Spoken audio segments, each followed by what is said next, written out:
अस्सलाम वालेकुम वरहमतुल्लाहि वबरकातुहू। आपका मेज़बान अज़हर अली बेग आप लोगों की खिदमत में हाजिर है सिटी एट 10 के साथ। सुबह का आगाज़, सुबह की क्या ही बात और फ्रेशनेस का एहसास। और आज हम आपके साथ जनाब अली, सुबह हो चुकी है। वैसे तो सुबह बहुत जल्दी हो जाती है जनाब अली, 5 बजे से शुरुआत शुरू हो ही जाती है। क्यों ना, क्योंकि जब सुबह का आगाज़ होता है, फजर की नमाज़ होती है, उसके बाद फिर दीगर काम होते हैं। फिर वो सारे कामों के बाद वो काम भी होते हैं जो कि घर के काम होते हैं, और एक वो काम होते हैं जो मर्दों के लिए तैयार होते हैं, क्योंकि उन्होंने फिर अपने मकाम पे रुख करना होता है, अपनी अपनी जगहों पे जाना होता है। तो जनाब अली, आज का प्रोग्राम सिटी एट 10 और शुरुआत करते हैं अल्लाह ताला के बाबरकत नाम से। एक पैगाम है जनाब अली हमारे साथ मुफ्ती अहमद अली साहब, एक दिन एक नेकी। नहमदुहु व नसल्ली अला रसूलिहिल करीम। मेरे दोस्तों, बुज़ुर्गों, भाइयों, मेरी बहनों, रसूल अकरम सल्लल्लाहु अलैहि व आलिहि वसल्लम ने इरशाद फरमाया, अलामात क़यामत को बयान करते हुए आप अलैहिस्सलातु वस्सलाम ने फरमाया, अलामात क़यामत में से एक ये भी अलामत है कि क़यामत का करीब 2 चीज़ों का फ़ुक़दान होने लगेगा। अल्लाह की कसम, जो हुज़ूर ने इरशाद फरमाया, इस ज़माने के अंदर 100% ये दोनों अलामतें पाई जा रही हैं। आप अलैहिस्सलातु वस्सलाम ने फरमाया, उन 2 चीज़ों में से एक चीज़ है माल हलाल का फ़ुक़दान, माल हलाल का फ़ुक़दान, और दूसरी चीज़ अल्लाह के नबी सल्लल्लाहु अलैहि व आलिहि वसल्लम ने फरमाया, मुखलिस दोस्त का भी फ़ुक़दान होने लगेगा, अच्छा दोस्त भी नहीं मिलेगा। जब ये ज़माना आ जाए तो तुम उस वक्त क़यामत का इंतज़ार करना। ये दोनों अलामतें पाई जा रही हैं हमारे मुआशरे के अंदर। आज हलाल हराम की तमीज़ ख़त्म हो गई है, अच्छे दोस्तों का मिलना भी ख़त्म हो चुका है। अल्लाह रब्बुल आलमीन हमें रिज़्क़ हलाल कमाने की और खाने की तौफ़ीक़ अता फ़रमाए। व आख़िरु दावाना अनिल हम्दुलिल्लाहि रब्बिल आलमीन। सुभान अल्लाह जी, क्या बात है। एक दिन एक नेकी, मुफ्ती अहमद अली साहब का पैगाम आप तक हमारी टेलीविज़न स्क्रीन की तवज्जो से। और बिल्कुल जी, हमें ख़्याल रखना है अच्छी अच्छी बातों के साथ, न सिर्फ लोगों का एहसास रखते हुए। वालिदैन, आस पड़ोस के लोगों, अपने दोस्त अहबाब की अगर बात की जाए तो लोगों से अच्छे से बात कीजिए और उनका इज़्ज़त दीजिए, जिस तरह छोटों पे जैसे बड़ों के लिए। तो हमें इसका दामन हाथ से नहीं जाना चाहिए और हमें छोटी मोटी बातों को अफू दरगुज़र कर देना चाहिए। ज़िंदगी बड़ी मुख्तसर सी होती है और उस मुख्तसर ज़िंदगी में हुकूक़ अल-इबाद और हुकूक़ अल्लाह के ऊपर ज़्यादा फोकस हमारा मकसद है। दुनिया तो है ही है, लेकिन लोगों का एहसास करें। अगर थोड़ा सा भी एहसास हम करेंगे, किसी का ख्याल भी करेंगे, तो ऑब्वियसली ज़िंदगी बहुत स्मूथ हो सकती है। ना सिर्फ ये सोच के कि इससे हमें क्या फ़ायदा हो सकता है, इससे हमें ये जानना है कि नहीं, इससे फ़ायदा नहीं, हमें आने वाली जनरेशन से हमें इसके या फिर हमारी आने वाली जनरेशन को भी फ़ायदा मिल सकता है। जनाब अली, रुख करेंगे सिटी एट 10 और चलते हैं हमारी टॉप स्टोरीज़ की जानिब। ग्रीन लाइन बस सर्विस शुरू हुए 1 माह ही गुजरा, मतलब स्टॉप टूट फूट का शिकार हो गए। स्टेशंस पर लगाए गए एलिवेटर्स की हालत अबतर।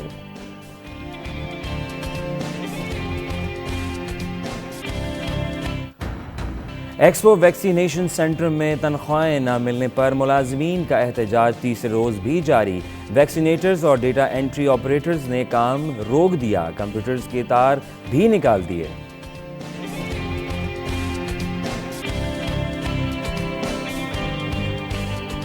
कराची आलूदगी की लिपेट में, दुनिया के आलूदा तरीन शहरों में चौथे नंबर पर आ गया।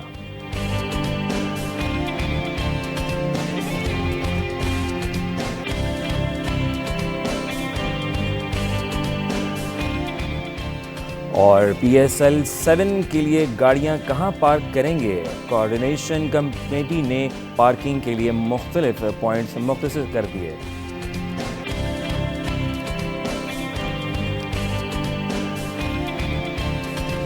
जी जनाब अली, सारी आज की हेडलाइंस जो कि अब होगा क्या और क्या क्या किस तरीके से। आज सुबह का आगाज़ तो हो ही चुका है और आपकी ज़िंदगी में तो वैसे ही हो चुका है। और जो जिस वक्त हमारे टेलीविजन स्क्रीन के सामने मौजूद बैठे हमारा ये प्रोग्राम सिटी एट 10, आपका मेज़बान अजहर अली बेग हमारे साथ मौजूद, और वो तमाम स्टोरीज़ जो कि मैंने वन लाइनर मैंने आपको बतला दी हैं कि आज क्या क्या हम करने जा रहे हैं। वो बहुत सी ख़बरें जो आपकी निगाहों में घूम रही होती हैं, जो आप पढ़ते हैं सोशल मीडिया के तवज्जुह से और हमारे चैनल के तवज्जुह से भी पढ़ रहे होते हैं, लेकिन उसको तफसीली बतलाने आप तक पहुंचाने के लिए आज जो स्टोरीज़ मैंने ये जो बतलाई हैं इनको डिटेल हम डिस्कस तो करेंगे साथ साथ, क्योंकि आपका भी साथ होगा, हमारा भी साथ होगा, तो ये बहुत खूबसूरत बन जाएगा। तो हमारे साथ देने के लिए जो हमारे साथ मौजूद हैं, सीनियर रिपोर्टर की हैसियत रखते हैं, बहुत पुराने रिपोर्टर हैं माशाल्लाह से, और मैं इनको वेलकम करूँगा हमारे सीरिया 10 में। मोहम्मद रियाज साहब, अस्सलाम वालेकुम। वालेकुम अस्सलाम, कैसे हैं आप? अल्हम्दुलिल्लाह, सुबह बखैर। खैर, कैसा लगता है सुबह बड़ी अच्छी होती है, बस सुबह जिसको जल्दी उठने की आदत हो जाए तो बहुत अच्छा होता है, और सुबह उठना चाहिए। सुबह हर तरफ से रहमत बरस रही होती है, अल्लाह की तरफ से भी रहमत बरस रही होती है, और एक अच्छा फिज़ा होता है। अगर दिन का आगाज़ आप सुबह कर दें तो वो आपका बड़ी जल्दी सारे काम जो है ना वो दिन के हो जाते हैं, और यकीन दिन लंबा हो जाता है, दिन लंबा हो जाता है। हाँ, बिल्कुल सही कह रहे हैं, और ये हम बचपन से सुनते आए हैं, स्कूल लाइफ से लेकर या अब तक। और पहली क्लास तो हमारे वालिदैन की क्लासेस होती हैं, जो माँ बाप हमें सिखाते हैं, पहली गोद से जब शुरुआत होती है, वो असल क्लास तो मैं समझता हूँ वो। बल्कि अगर आप, मैं एक चीज़ छोटी सी चीज़ शेयर कर दूँ, मैंने किताब में पढ़ी, शायद हमारे नाज़रीन को आ जाए, कि एक थ्योरी है कि सुबह सुबह आप जो है ना मेंढक खाएं। मेंढक, तो वो लोग बड़े परेशान कि मेंढक सुबह सुबह खाएं, तो उन्होंने कहा कि मेंढक खाना कितना मुश्किल काम है, तो सुबह सुबह आप वो काम कर ले जिन कामों को आप सारा दिन टालते हैं। मुश्किल तरीन काम जो है अगर आप सुबह के आगाज में कर ले तो आपका दिन बड़ा रिलैक्स गुजरता है। तो इस थ्योरी को, एक नई थ्योरी इमर्ज हुई है कि सुबह सुबह आप मेंढक खाएं, जो मुश्किल तरीन काम है। जो अक्सर होता है आपकी मेरी जिंदगी में कि हम कुछ कामों को टालते रहते हैं सारा दिन ना, कि अभी करते हैं, 12 बजे करते हैं, 2 बजे, फिर वो दिन गुजर जाता है, काम भी नहीं होता। तो वो मुश्किल तरीन काम सुबह कर लें। तो क्या बात की है, सुबह सुबह मेंढक खाएं ताकि वो, अच्छा उसमें पावर भी होती है ना, मतलब जंप करता है वो खाएं। तो जनाब वाकई हकीकत है, और सुबह वाकई अच्छा बहुत से काम हमारे ऐसे होते हैं जो कि 12 के बाद मैं समझता हूँ जब हम करते हैं तो वो डिले का शिकार हो जाते हैं, स्लो हो जाते हैं। वो काम हम जितनी जल्दी करना चाहें वो फिर 12 बजे शुरू होता है, फिर शाम 7-8 बज जाता है, फिर कहते हैं वो काम भी पूरा नहीं हो पाता है। वक्त की पाबंदी में तो बहुत सारी चीज़ें हैं। आप सोशल मीडिया पे देखिए, 5 AM क्लब है कि दुनिया के जो बड़े बड़े एंटरप्रेन्योर्स हैं, जिसमें बिल गेट्स और स्टीव जॉब और पता नहीं कौन कौन था, कि जो सुबह 5 बजे उठते हैं। जी। आप किसी दिन सुबह 5 बजे उठ जाएं तो 8 बजे तक का जो टाइम होता है वो बड़ा पीसफुल टाइम होता है। आप उसमें पढ़ सकते हैं, रिसर्च कर सकते हैं, कोई भी इनिशिएटिव ले सकते हैं, कोई अच्छा काम कर सकते हैं जो आपकी सोच से हो। बहुत सारे लोग हैं, एक अच्छी हैबिट है सुबह उठना। बिल्कुल सही कहा है। और सबसे एक और मुश्किल काम जो इसमें मैं थोड़ा सा मैं एक चीज़ ऐड करता चलूँ कि एक और मुश्किल काम, सुबह सुबह उठते हैं तो एक तो सर्दियों की सुबह बड़ी, मतलब और ख़वातीन के लिए थोड़ा सा मुश्किल यहाँ पे आजकल हो रहा है, क्योंकि सुबह सुबह का नाश्ता तैयार करना है अपने शौहरों के लिए, वालिद के लिए, बच्चियाँ तैयार करती हैं, घर में बेटियाँ होती हैं। तो मैं देख रहा हूँ कि सुबह में जो है तकलीफ जो हो रही है, अच्छा वो चीज़ रात में भी दिक्कत हो रही है। मैं बात कर रहा हूँ गैस की बंदिश की बात, गैस का ना होना।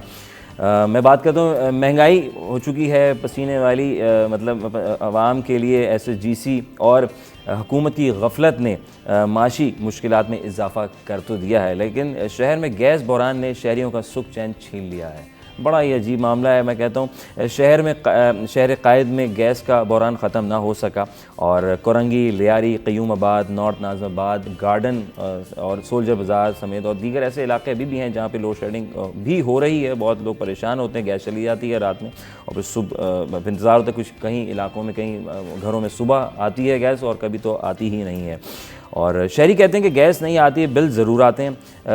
LPG गैस सिलेंडर के इस्तेमाल और होटल खाना मंगवाने के बाइस अखराजात बढ़ रहे हैं।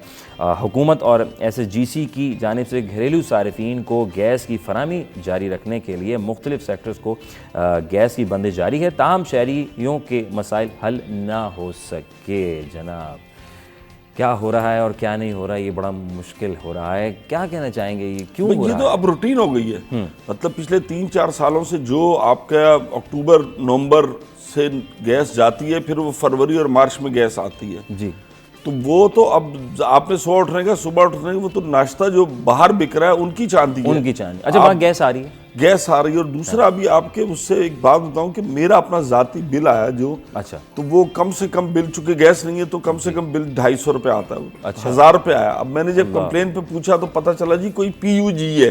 PUG, हाँ, कि आपकी गैस बड़ी कम इस्तेमाल हो रही है ना, तो शायद मैंने कहा गैस आप दे कब रहे हैं जो इस्तेमाल हो रही है, आप चेक करें। वो बिल में 560 रुपए का इजाफा करके भेज दिया। और जब मैंने कंप्लेन की तो पता चला ये पीयूजी कहलाता है कि आपका बिल बहुत कम आ रहा है। अच्छा, इसलिए हाँ, तो भाई बिल आप जब गैस ही नहीं दे रहे, 1 घंटा गैस नहीं आ रही तो बिल तो कम ही आएगा मुश्किल से। और शहर के अक्सर इलाकों का यही हाल है।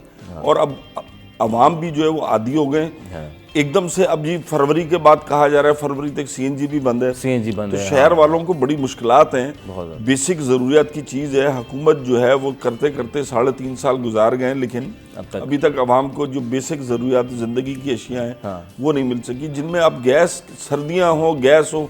दूसरी तरफ एलपीजी की कीमत बहुत ज़्यादा बढ़ चुकी है। आप 2 kg का सिलेंडर भी जो 4 दिन चलता है और उसकी 450 रुपए भरा जाता है, 220 रुपए किलो गैस है वो। तो आप देखें 4 दिन में जो एवरेज सुई गैस का बिल आता था वो 250, 500, 1000 रुपए आता था। अच्छा। और यहाँ आपको 4 दिन के अंदर आप जो वो एलपीजी का सिलेंडर फूंक रहे हैं, इतना खर्चा, महंगाई लोगों की, तो बड़ी मुश्किलात के हैं लोगों के लिए। और इस तरफ को अब तो कुछ सोच भी नहीं रहा कि जो हो रहा है होने दो, ना वो गैस आ रही है, सिस्टम में बेबसी का आलम है कि बस पता नहीं किसी और के रहम। यहाँ पर बेहिस माजरत के साथ लफ्ज़ इस्तेमाल करना है पड़ रहा है कि अवाम कहते हैं कि इंसान से इंसान को राह, मतलब आपने लोगों के लिए करना है, आपने लोगों की खिदमत करनी है, आपने वो मौके ढूंढने हैं कि इंसान को तक़वियत कहाँ मिले, उसको सुकून कहाँ मिले। जब सुकून चैन ही हमारा छिन जाएगा। अब जैसे आपने बात बड़ी अच्छी की कि सीएनजी भी बंद है, तो वो तबका जो सीएनजी गाड़ियाँ चला रहा था, जो स्कूल बच्चे जा रहे थे उस गाड़ियों में, उनके किराए बढ़ गए, वालिदैन पे एक और लोड आ गया। सीएनजी बंद और पेट्रोल ऊपर। अब आप देखें हर दफा जो है 150 रुपए लीटर तकरीबन पेट्रोल 148 रुपए चला गया। लग्जरी में आ गया। मैं तो समझा लग्जरी में क्या गया, लोग गाड़ियां खड़ी करके फिर दूसरी सवारियां वो भी मुतबादिल नहीं है। ये भी हम देख रहे हैं ना कि दुनिया भर में मुतबादिल चीज़ें हैं। लाइक कि हम देखते हैं कि हमारे सबवे ट्रेन्स भी होती हैं और दीगर बसेस सर्विसेज भी होती हैं, लेकिन हमारे यहाँ बसेस का हाल माशाल्लाह बुरा है। ट्रांसपोर्ट हमारे यहाँ तो ना होने के बराबर है। माफिया जो है वो इसके ऊपर कोई काम नहीं करने देती। बिल्कुल। और कोई इतनी आबादी, 2.5 करोड़ आबादी का शहर है, कॉस्मोपॉलिटन दुनिया का 7वां बड़ा शहर है आबादी के लिहाज से, लेकिन आप उसका हाल देखें कि क्या हो गया है कि आपकी ट्रांसपोर्ट है ही नहीं। और अब अगर गैस की कभी है तो जब पेट्रोल की कमी थी तो गैस सीएनजी आ गई। तो ट्रांसपोर्ट की अगर हम बात करें तो अब गैस की लोड शेडिंग, तो अब वो बिजली भी शिफ्ट हो रही है, तो सुना है कि उसके ऊपर भी मामलात कहीं ना कहीं हुकूमत सोच रही है कि यहाँ पे कहीं टैक्स, कैसे जैसे सोलर प्लेट्स की अगर हम बात करते हैं तो टैक्स लगाने का भी जो है वो अंदिया नज़र आ रहा है।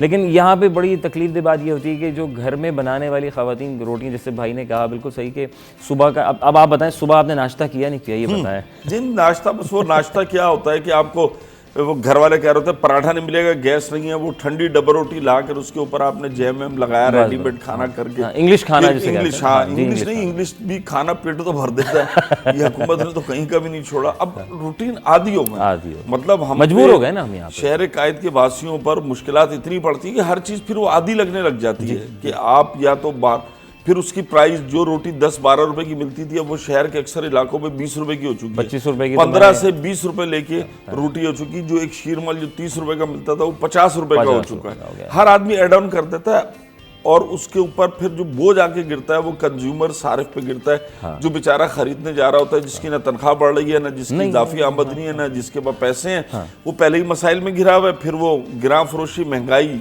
हर तरफ महंगाई है, महंगाई। और स्टोरीज तो जनाब अली ऐसी हैं कि जितने सवाल उतने जवाबात, और कोई लॉ एंड ऑर्डर मुझे नज़र नहीं आता। इंटरनेशनल हम देखते हैं हर चीज़ का लॉ है, तरीक़ाकार है, हुकूमत से लेकिन निश्चित तब तक के लिए है, लेकिन वो नहीं है। जनाब अली आगे चलते हैं अगले स्टोरी की जानिब।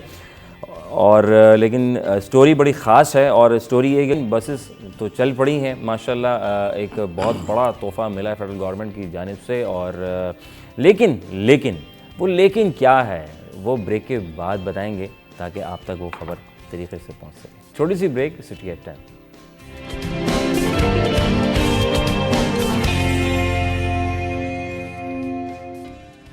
वेलकम बैक, खुशामदीद। आपका मेज़बान अज़हर अली बेग आप लोगों के साथ मौजूद। सिटी एट 10 सुबह का आगाज़ और एक के बाद एक खबर को डिटेल हम शेयर कर रहे हैं। महमूद साहब हमारे साथ मौजूद हैं सीनियर रिपोर्टर की हैसियत से, और काफ़ी पुराने आदमी हैं। इनको आप देखते हैं, इनकी ज़बरदस्ती खबरें होती हैं जो आप तक इनको बड़ा ब्रीफली ये पहुंचा रहे होते हैं हमारी टेलीविज़न स्क्रीन के तवज्जुह से। और जनाब अब बात जो मैं कर रहा था ब्रेक से पहले, महमूद भाई ग्रीन लाइन की हम बात कर रहे थे। कराची में एक बड़े अरसे के बाद बड़ा लोगों का बड़ा हुजूम देखा कि वहाँ जब लोग सिर्फ सैर व तफरी के लिए टिकट और लोग लाइनों में लगे हुए थे, बच्चे बूढ़े सब के जी हम ग्रीन लाइन में हम सफ़र करें।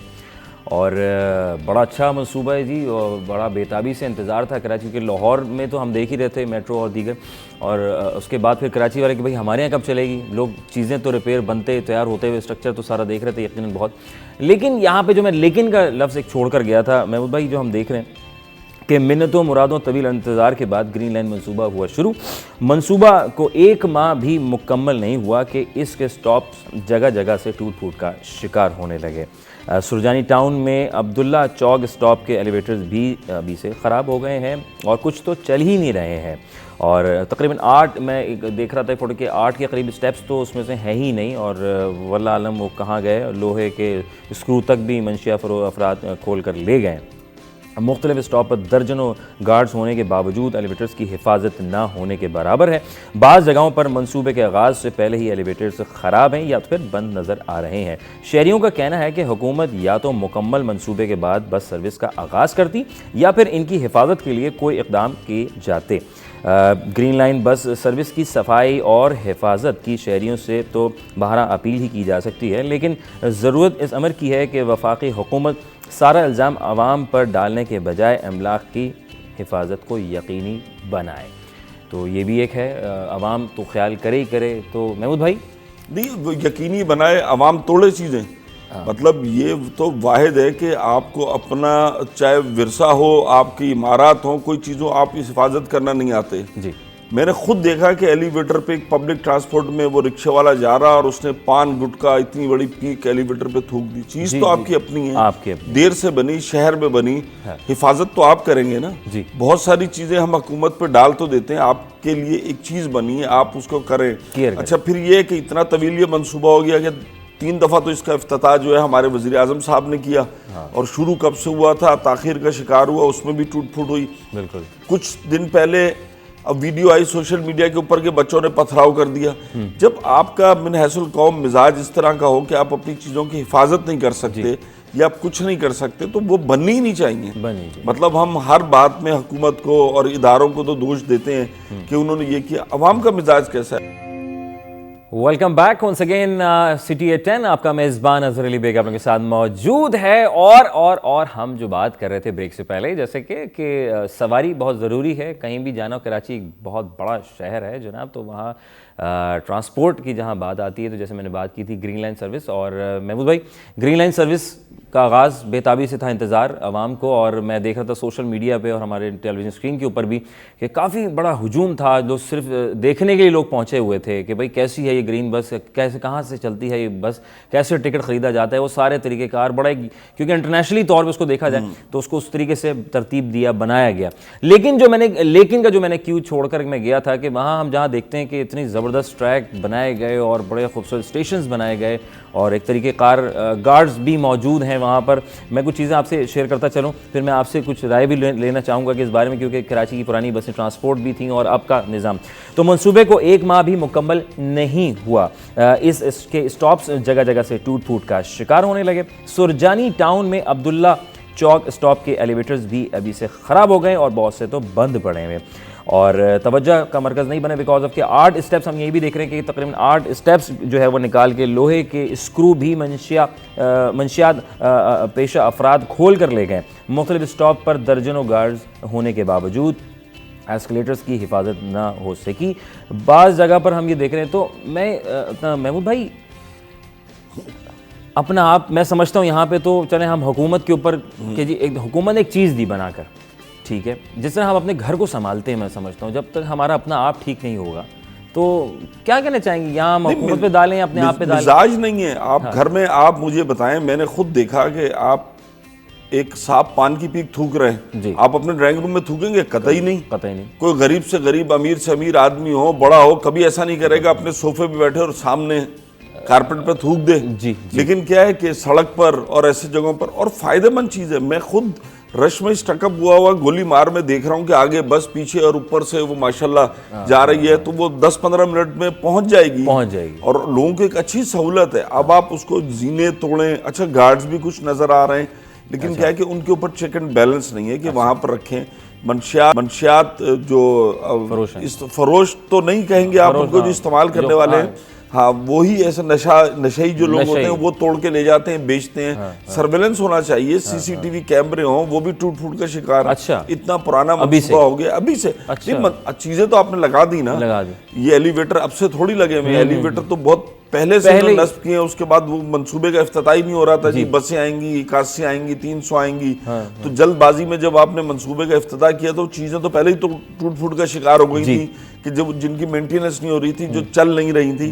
अब उस पे ये है कि वो उसको चोरी करके ले जा रहे हैं, फिर अच्छा चले टूट गई तो आप उसको रिप्लेस कर दें, तो बैकअप होना चाहिए। ये तो होगा, हर जगह होगा। हमने लाहौर में भी देखा, लोगों ने हालात सियासी जलसे हुए, लाहौर में भी पथराव कर दिया इसके ऊपर। कराची में भी सोशल मीडिया के ऊपर कुछ वीडियो वायरल हुई कि पथराव के। भाई बच्चे, आप अपनी चीज की तो हिफाजत करें, लोगों को सहूलत है। जिस आदमी ने सुरजानी टाउन से सुबह उठता था और वो कोच की छत पे सफर करके सदर पहुंचता था, आप उससे पूछें कितनी बड़ी नेमत है कि आपका ज़हनी सुकून मिलता है, आपका वक्त की बचत होती है। किराया पे बहस हो सकती है कि किराया ज्यादा है, लेकिन आप थोड़ा सा ज्यादा है, लेकिन ये कि आपके सुकून के साथ सहूलत भी है, एयर कंडीशन है। जब गर्मी होती है, आप मतलब बस के अंदर इस तरीके से चढ़े हुए होते हैं, या छत पे बैठ के सफर करना या अंदर, उससे तो 1000 गुना बेहतर है। तो वो थोड़ा सा अगर आप उसका प्रीमियम दे देते तो, और लोगों ने कोई ऐसा वो भी नहीं किया है, जिन्होंने सफर किया उनको सहूलत नजर आई और यकीनन लोग इससे बड़े खुश नजर आए। लोग तो हमारे, अच्छा कुछ लोग इतने अच्छे हैं कि वो शौकिया सफर कर रहे हैं, उनको जाना नहीं है। ऐसे लोग भी मिले कि एक स्टॉप पे गाड़ी खड़ी की उन्होंने और उसमें बैठे और गए वहां से, और वहां से फिर वो आ गए, वापस आए। तो ये भी एक चीज है। ये भी अच्छा महमूद भाई, हम ये देख रहे हैं कि ये नुमाइश पे ख़त्म हो जाती है, क्यों ना कि ये कराची के आखिरी नहीं, वो इसको वो मंसूबा शामिल है, उसमें काम भी शुरू हो गया, इसको एक्सटेंड की जाएगी। काफी लेट हो, हाँ, लेकिन वक्त के साथ साथ चीज़ें, कराची शहर में तो सबसे पहले होना चाहिए था ये मंसूबा। जितना बड़ा ये शहर है और जितने ट्रैफिक के मसाइल हैं कि आप अपनी जो पब्लिक ट्रांसपोर्ट है उसको पूरा नहीं कर पा रहे। मतलब कराची के अंदर आप ये देखें कि बड़ी बसें चलती थी, कोस्टर चलती थी, अब चिंचियां भी आ गई थी, रिक्शे भी थे, टैक्सियां भी थी, और उसके बाद दो जो वो आपकी रेडियो कैब्स थी वो भी चल रही थी। उसके बावजूद आवाम हर स्टॉप पे आपको खड़ी नजर आती थी। तो यकीनन शहर में ज़रूरत है, और इस किस्म का मंसूबा जो है वो बड़ा उस पर होना चाहिए कि आपको पूरा शहर तकरीबन 100% तो कहीं पर भी नहीं होता, लेकिन कम से कम इतना होना चाहिए कि 60-70% अगर आपका शहर इस किस्म की ट्रांसपोर्ट से, जो ग्रीन लाइन है या ऑरेंज है, मेट्रो, इससे कवर हो जाए तो लोगों को बड़ी सहूलत होती है। फिर दुनिया भर में ये होता है कि इंटरलिंक होता है कि यहाँ अंडरग्राउंड ट्यूब भी चल रही होती है, ट्रेन भी होती है, फिर बस और उसके साथ ट्रेन होती है। तीनों का होता है कि कुछ जगहों पर, लेकिन यहाँ पर जो है वो केसीआर का मंसूबा अभी तक, वो पूरी रेलवे जो है वो ताखीर का शिकार है, अल्तवा का शिकार है। वो फाइलों में ही मंसूबा जिंदा है। हर दफ़ा हर वफाकी वजीर जो आता है वो डेट देता है, तारीख पे तारीख, लेकिन वो अवाम को अभी तक वो केसीआर मिली नहीं है कि जिसके अंदर वो बैठकर वो सफ़र कर सकते। चलें जी, अल्लाह ताला खैर व आफियत के साथ ये तमाम उम्मीदें हमारी जो हैं, जो अब तक पेंडिंग में मौजूद हैं हुकूमत की जानिब से, कि आवाम को मिल सके। कि बिल्कुल महमूद भाई ने सही बात की, एक बड़ा शहर है, उसको ज़रूरत है हर एतबार से। जैसे इंटरनेशनली तौर पर हम देखते हैं कि हर एतबार से ट्यूब भी है, तो ट्रेन भी है, तो मेट्रो भी है, तो कहीं सबवे भी दिखाई दे रही। इंतज़ार है जी, अल्लाह ताला सब बेहतरी करे। अगली स्टोरी की जानिब चलते हैं। वैक्सीनेशन के हवाले से कराची का सबसे बड़ा जो वैक्सीनेशन सेंटर बनाया गया हुकूमत की जानिब से, एक्सपो सेंटर की तरफ, तनख्वाहों की अदम अदायगी की यकीन दहानियों की कारकर्दगी साबित ना हो सकी। और बड़ा एक वहाँ पे मैं देख रहा था महमूद भाई के मुलाजमीन एहतजाज कर रहे हैं, तीसरा रोज़ जारी है, और डॉक्टर्स तो अपनी मदद आपके तहत तो कर रही हैं, ख़वातीन, बूढ़े, बच्चे इतनी दूर दराज से बसों में बैठकर वहाँ से आ रहे हैं, लेकिन डिले आ रहा है, बैठना पड़ रहा है। बूढ़ा कितना कब तक बैठे, फिर तनख्वाह नहीं, डेटा एंट्री वाला परेशानी, 9 महीने हो गए जी, तनख्वाह नहीं मिली। ये इन्होंने लोगों को, नौजवान नस्ल जो टेम्परेरी हायर किए थे कि डेटा एंट्री के लिए, और वहाँ पर वो एक अच्छी जॉब थी, लेकिन बात ये कि आप किसी की मजबूरी का फ़ायदा उठा रहे हैं कि आप उनसे काम करवा रहे हैं और आप उनको 9 महीने इतने हो गए, आप उनको सैलरीज नहीं दे रहे, तो वो कब तक इस महंगाई में, अगर उससे किसी का घर चल रहा है तो वो कैसे सर्वाइव करेगा। यही वजह है कि वहाँ हालात ख़राब भी हुए, मार धाड़ भी हुई, और 3 दिन से वहाँ पर जो है वो हड़ताल जारी है जो है। और फिर दूसरी तरफ आपका कोरोना ओमिक्रॉन जो है वो बढ़ रहा है, शहर के अंदर 40% से ज़्यादा उसकी शरह हो चुकी है, और उसमें वहाँ पर लोगों को सहूलत नहीं मिल रही, काम नहीं कर रहे, डॉक्टर तो चले कर रहे हैं, लेकिन एक्सपो सेंटर बहुत बड़ा एक वैक्सीनेशन सेंटर है जहाँ पे बहुत सारे लोग होते हैं, उनको ज़रूरत होती है। तो हुकूमत को चाहिए जो भी मुतल्लिका इदारे हैं कि उस तरफ तवज्जो दे, उनके ड्यूज़ को क्लियर करे, उनकी तनख्वाहों को दे ताकि वो काम कर सकें। और उनको भी ज़हरबत काम करना है, जब वो काम करेगा तो हर आदमी चाहता है कि उसको उसका अफजाना मिले, तनख्वाह मिले, वक्त पर मिले। जब आप नहीं देते तो फिर उससे इस किस्म की सूरत हाल पैदा होती है। तो हुकूमत को इस तरफ फौरी तौर पर तवज्जो देनी चाहिए और उनके ड्यूज़ जो हैं वो क्लियर करने चाहिए। बिल्कुल जी, क्लियर करनी चाहिए। और महमूद भाई ने बिल्कुल सही बात की, क्योंकि ज़रूरत है, क्योंकि जब तक किसी को दूसरे को तकवीत, जैसे अल्लाह ताला जब हम किसी के लिए काम करते हैं तो ज़रूरत है हुकूमत को भी कि वो भी है सब ये आप ही के, हम जो है हुकूमत के लिए हम भी बच्चे की मानी नहीं है, जैसे माँ बाप के लिए एक बच्चा होता है उसके लिए केयर करते हैं, तो ये आप ही का घर है, हमने ही मिल के चलाना है। लेकिन फ़र्ज़ बनता है कि उनको वक्त पर तनख्वाहें मिल जाएँ तो क्या ही बात है, उनका भी घर बार है, बच्चे हैं। हमारे साथ इस एक्सपो सेंटर के हवाले से हम बात करते चलें, क्योंकि तनख्वाहें डिले हैं, सूरत हाल इस वक्त क्या है। हमारे साथ इस वक्त एक्सपो सेंटर कराची से IT इंचार्ज की हैसियत रखते हैं सैयद रुहेल अली साहब हमारे साथ फ़ोन पर मौजूद हैं, जानेंगे अब तक की सिचुएशन। जी रुहेल भाई, क्या हालात हैं, क्या वाक़यात हैं, क्या कहना चाहेंगे? सर मैं तो अभी हमने 3 दिन से स्ट्राइक करी है और कोई एक बंदा गवर्नमेंट का यहाँ के जवाब देने को और इस मामले पे देखने को कोई भी राज़ी नहीं है, क्योंकि यहाँ पे ये लोग हर बार इतनी दफ़ा आ चुके हैं और हर बार कोई ना कोई नई बात करके गए कि अब इनके पास हमें जवाब देने को भी कुछ नहीं बचा। अच्छा, शायद ये हमारा बजट वगैरह खा गए हैं, क्या किया है अब कुछ पता नहीं चल रहा, क्योंकि कोई भी गवर्नमेंट का बंदा यहाँ आने को तैयार नहीं। अच्छा, ऐसा क्यों? 3 दिन से स्ट्राइक हुई हुई है और कोई एक जवाब देने को तैयार नहीं। और इसको ये कितने मंथ्स गुजर गए? 9 महीने मुझे पता चल रहा है कि 9 महीने हो गए अब तक तनख्वाहों की फराहमी नहीं हो सकी। अरे जो है ना, एक्सपो सेंटर में वर्क करते हुए हो गए हमारे स्टाफ को, और हम में से किसी एक स्टाफ को भी सैलरी नहीं दी गई, जबकि गवर्नमेंट ने अपनी ही पॉलिसी के मुताबिक कहा गया था कि 25,000 रुपये मिनिमम सैलरी मजदूर की होनी चाहिए। जी जी जी। और ये पढ़ा लिखा तबका है IT में, जिनको ये 18,000 रुपये सैलरी दे रहे हैं जी, वो भी दी नहीं अब तक। अल्लाह अकबर। तो आप लोगों की तरफ से भी कोई नुमाइंदा, कोई जो उसको आगे परसू हो सका हो, कोई, क्योंकि हुकूमत ने तो आपसे रब्ता किया नहीं, तो आप लोगों ने इसका क्या कोई लाएमल बनाया, कोई तरीक़ेकार, कोई एहतजाज कब तक करेंगे, कोई हल, सोल्यूशन, कंक्लूजन कुछ? सर हम तो अब जब तक स्ट्राइक करेंगे जब तक हमारी सैलरी नहीं मिल जाती। तो इसका और खाली ये सैलरी का इशू हमारा नहीं है, ये डाउ ओझा में जो लड़के ऑपरेटर हायर किए हैं उनका भी है, कोरंगी में जो लड़के हायर किए हैं डेटा ऑपरेटर, उनका भी यही मसला है। अच्छा, सिंध हुकूमत ये पैसा कहाँ लेके जा रही है? जो इतना बजट पास हुआ था वो कहाँ है? उसका कोई जवाब नहीं है किसी के पास। अच्छा, तो अब जो लोग आ रहे हैं वैक्सीन करवाने के लिए, बूढ़े भी हैं, जवान भी हैं, बच्चे भी हैं, और आपको पता है कि इस महंगाई में लोगों का निकलना, लोग तो एक आसान रास्ता ढूंढते हैं कि हाँ यार यहाँ पे हुकूमत की जानिब से वैक्सीन लग रही है, तो फिर लोगों का रद्द-ए-अमल फिर क्या सामने आ रहा है अब जो इस वक्त, अब वो भी आप ही फेस कर रहे हैं यकीनन? बिल्कुल सर, लोगों को तो आज से नहीं, हम लगभग जब से यहाँ ड्यूटी पर है तब से पब्लिक को हमने ही फेस किया है। कोई गवर्नमेंट का एम्प्लॉय यहाँ बैठ के पब्लिक को जवाब नहीं देता। अच्छा, जब यहाँ शीशे टूटे, जब यहाँ मारा मारी हुई, तब भी ये IT स्टाफ ही फ्रंट पे था, वही हमारे लड़के जख्मी हुए हैं। अच्छा, आपने लास्ट अगर वीडियोस देखी हो, जब एक्सपो सेंटर में शीशे वगैरह टूटे थे तब भी हमारा स्टाफ जख्मी हुआ। अच्छा, तो ये बताइए कि एक्सपो सेंटर तो एक जगह मुख्तस है ही, तो रोहिल भाई बिजली भी खर्च हो रही है, वहाँ पे दवाइयाँ भी आ रही हैं, वहाँ पे सारे काम तो चल ही रहे होंगे ना, तो वो उसके मामला फिर वो अखराजात कौन उठा रहा है, कैसे उठ रहे हैं, वो बिल कैसे पास हो रहे हैं, ये भी तो होगा ना ये मामला, तनख्वाहें तो नहीं होंगी, तो ये भी चल रहा है, तो भाई ये क्यों नहीं चल रहा? सर वैक्सीन का बजट तो इनको वैक्सीन का बजट मिल रहा है ना, हाँ, बाहर से फंड आ रहा है वैक्सीन का, ठीक है, तो उन्हें दिखाने के लिए तो मेगा सेंटर को ऑन रखना ही है। ठीक है, तो चलें जी, नेक्स्ट क्या लाएमल क्या होगा अगर एहतजाज करते रहे यूं ही, तो नेक्स्ट लाएमल क्या है, क्या आप कहना चाहेंगे इस पे? सर नेक्स्ट लाएमल यही है कि अब हम रोड पे आ जाएंगे, बस ये रह गया है। अगर हमारी हुकूमत यही चाहती है कि ये पढ़ा लिखा तबका रोडों पे आके बैठे तो फिर यही सही। सर इससे पहले भी तो कोई बातचीत तो हुई है ना, मेरे ख्याल से आपकी नहीं हुई अभी तक? सर बिल्कुल बातचीत हुई है, हमारी DHO जो ईस्ट के हैं उनसे बातचीत हुई, फिर पहले भी धरना दिया था ना आप लोगों ने, तो है ना? जी बिल्कुल, DHO ईस्ट जो है उनसे हमारी बातचीत हुई, DHO साहब जो हैं उनसे बातचीत हुई, DC साहब से हुई, डायरेक्टर हेल्थ से हुई, सब ने एक ही बात करी, कुछ दिन में आपकी सैलरी आ जाएगी। अच्छा, ये कुछ दिन अब तक खत्म नहीं हो रहे, कुछ दिन खत्म नहीं हो रहे।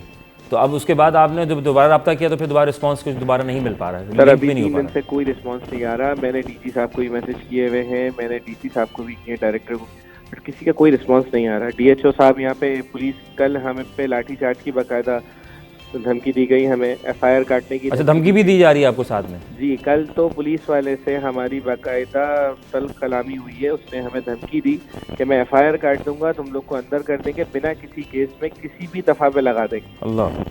इसकी वीडियो प्रूफ भी है हमारे पास। Okay fine. सैयद रुहेल अली साहब, आपका बहुत बहुत शुक्रिया, आपकी इज़हार ख्याल आपने पेश किया। आईटी इंचार्ज की हैसियत आप एक्सपो सेंटर कराची में हैं और तनख्वाहें नहीं मिल रही और धमकी भी दी जा रही है कि आपको उठा लिया जाएगा, बंद कर दिया जाएगा। तो भाई सर पूरा जैसे अभी रुहेल ने कहा कि पूरा फंड है उसके अंदर, सिर्फ ये थोड़ी वैक्सीन के लिए आ रहा है जी। फंड तो आपको प्रोजेक्ट जारी रखने के लिए हुए हैं। इसका मतलब आप कहीं ना कहीं उसको खा रहे हैं, वो सही जगह इस्तेमाल नहीं हो रहा। सही, आपने पूरा एक प्रोजेक्ट है, वफाक का कहना सही है, फिर इसका मतलब फिजिबिलिटी आपने बनाई होगी उसकी कि ये एक्सपो अंदर ये मेगा जो है वैक्सीन सेंटर आपने बनाना है, तो इसमें तनख्वाहें इतने बंदे रखे जाएंगे, इतने की वैक्सीन आएगी, इतने ओवरहेड इसके एक्सपेंस आएंगे, बिजली का, यूटिलिटी का सारा खर्चा शामिल करके ना। जी। अब आप दवाइयाँ तो आपको लगानी है, वो सही कह रहे हैं कि ताकि फंड आते रहें, लेकिन आप बेरोजगार उनको कर रहे हैं कि उनको तनख्वाहें नहीं दे रहे वक्त पर, उनके फंड जारी नहीं कर रहे, जो कि एक बहुत गलत बात है और उसको फौरी तौर पे हल करना चाहिए। पढ़े लिखे, मतलब आप किसी आईटी इंजीनियर से और पढ़े लिखे नौजवानों से एक्सपेक्ट कर रहे हैं कि आप पुलिस से मारामारी करें, उनको काम पे तवज्जो देनी चाहिए। वो बेचारे अपने मुतालबात के लिए हड़ताल कर रहे हैं और अब उनका यही, जैसा कि उन्होंने कहा कि हर आदमी फिर सड़क पर आकर अपना हक मांगता है, बिल्कुल इंतहाई गलत बात है। उससे कबल उसको उसका हक मिल जाना चाहिए। बिल्कुल जी, महमूद साहब ने बिल्कुल वजह फरमाया और अल्लाह रहम व करम फरमाए। और जनाब अल्फाज ख़त्म हो जाते हैं यहाँ पर कि क्या होगा क्या नहीं होगा। इस मुल्क पाकिस्तान की अल्लाह ताला हिफाजत फरमाए और इन लोगों पर अपना रहम व करम फरमाए। हुकूमत को चाहिए इस पर ज़रा फोकस करे, वफाक को भी चाहिए फोकस करे, ना सिर्फ बल्कि सिंध गवर्नमेंट को भी चाहिए कि उनको उनका हक़ दिलाया जाए। ये सोचिए कि उनके भी बच्चे हैं, उनकी भी बीवी हैं, उनके भी घर बार हैं, उनके भी चूल्हे जलते हैं, इनको ना बुझाया जाए। वक्फ़ा लेंगे, वक्फ़े के बाद दोबारा हाज़िर खिदमत होंगे। PSL से कुछ बातें हैं जो PSL में आने वाला है। भाई बड़ी खुशियाँ हैं, गहमियाँ हैं। पार्किंग कहाँ, किधर, कैसे, क्या तरीक़ेकार होगा, कौन कितना कैसे जाएगा, क्या लेके जाएगा, क्या नहीं लेके जाएगा, सारी तरतीब दिया है। महमूद साहब हमारे साथ मौजूद हैं। City at 10 वक्फ़े के बाद दोबारा हाज़िर खिदमत होते हैं। अस्सलाम वालेकुम।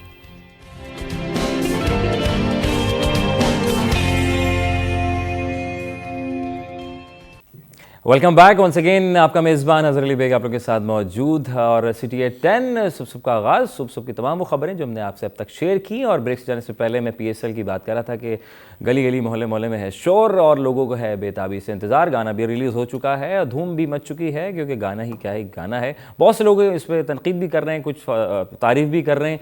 आपको कैसा लगा वैसे महमूद भाई? असल में देखिए, मासेस के लिए होता है। आप जितना हमारे यहाँ है रेशो, पिछला गाना भी अच्छा था, ये गाना भी अच्छा है, वो कुछ लोगों को पसंद था, ये कुछ लोगों को पसंद है, अपनी अपनी चॉइस होती है वो। और तनकीद पिछली दफ़ा भी बहुत हुई थी, नसीबो लाल ने गाया था, लेकिन इस दफ़ा जो है आतिफ असलम ने और आयमा बेग ने गाना गाया। अच्छा गाना है, PSL को बकअप करना चाहिए। हाँ, बकअप कुछ लोगों को वो पसंद है, कुछ लोगों को ये पसंद है। ये तो बहस जो है वो चलती रहती है। हाँ, जिसका जो टेस्ट है उसके हिसाब से वो उसको चीज़ पसंद आती है। क्या बात है, क्या बात है। अच्छा जी, PSL की जाने में हम रुख करेंगे और फिर मज़ीद जानेंगे महमूद भाई से कि इनकी अपनी क्या रिसर्च, अपनी क्या बातें हैं। PSL पर कोरोना का एक और वार है और कराची किंग के हेड कोच वसीम अकरम और पेशावर ज़ल्मी के 2 खिलाड़ियों के कोरोना टेस्ट मुस्बत आ चुके हैं। पेशावर ज़ल्मी के कप्तान वहाब रियाज हैदर अली भी कोरोना वायरस में मुब्तला है और वसीम अकरम और दोनों खिलाड़ियों ने खुद को आइसोलेट कर दिया है। और यहाँ पाकिस्तान सुपर लीग PSL की कराची में कोऑर्डिनेशन कमेटी ने PSL के तमाम मैचेस के तमाशाइयों की गाड़ियों की पार्किंग के लिए मुख्तलिफ पॉइंट्स मुख्तस किए हैं, जहाँ से शटल सर्विस के ज़रिए तमाशाइयों को नेशनल स्टेडियम तक पहुँचाया जाएगा। तो सर ये महमूद भाई, पार्किंग फिर वही कुछ लोग अपनी गाड़ियों पर ट्रैवल करते हैं, कराची के एक कोने से दूसरे कोने तक जाना और आगा खान से रोड और ये सारा वो सारी चीज़ें, तो वो पार्किंग के इश्यूज़ तो चले अपनी जगह ही है शटल सर्विस से। तो इस पे कितने लोग हैं, पहले तो हम इस पे बात देखें। हम बात वही फिर आती है कि हम क्रिटिसाइज भी करते हैं और बाज़ औक़ात बहुत साइज करते हैं, ज़्यादा कर देते हैं। जब आपका एक नेशनल कॉज हो रहा है, सब कुछ हो रहा है। और मतलब मैं अगर अपनी बात करूं, 96 में वर्ल्ड कप हुआ था, यहाँ पे पाकिस्तान और जनूब अफ्रीका का मैच था, तो हम पैदल गए थे नाजमात से और हंसी खुशी चले गए थे। क्या बात। जिस ज़माने में कोई हालात भी ख़राब नहीं थे, कुछ नहीं था लोगों को। अब जो है इतनी ज़्यादा सख्ती होती है, लेकिन जब टीमें आती हैं उससे 15 मिनट पहले रोड बंद की जाती है। सुप्रीम कोर्ट के हुक्म के मुताबिक जो आपका आगा खान से रोड आ रहा है हसन स्क्वायर तक जा रहा है वो बंद नहीं किया जाएगा। अच्छा। शहर के अंदर हकीम सईद ग्राउंड और उसके बाद डालमिया पर वहाँ 2-3 जगह मुख्तस की गई हैं कि वहाँ आप अपनी गाड़ी पार्क करें अगर आपके पास टिकट है। वहाँ से फिर शटल सर्विस चलेगी जिसमें जो है कि आप वो नेशनल स्टेडियम तक आ सकते हैं।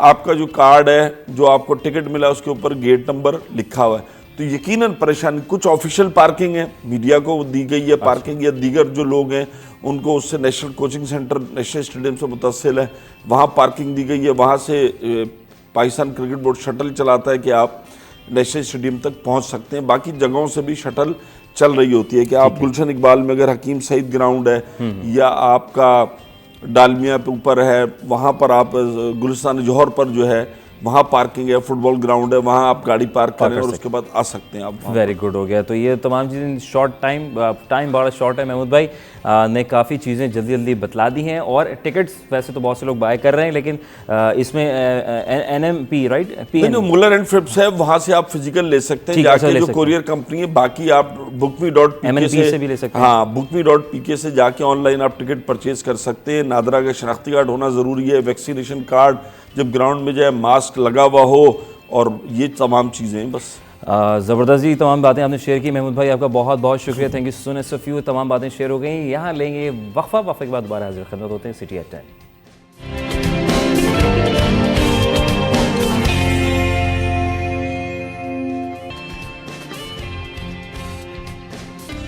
रहमतुल्लाहि व बरकातहू। आपका मेज़बान अज़हर अली बेग आप लोगों के साथ मौजूद सिटी एट 10। सुबह का आगाज़ बढ़ते और अब हम मौजूद 11 से 12, क्योंकि 10 से जब मामला शुरू होता है तो 10 से 11, 11 से 12, और वो तमाम खबरें, वो तमाम हेडलाइंस को हमने बड़ा डिटेल हमने आपसे जिक्र किया, बतलाया। हमारे साथ महमूद साहब पहले मौजूद थे।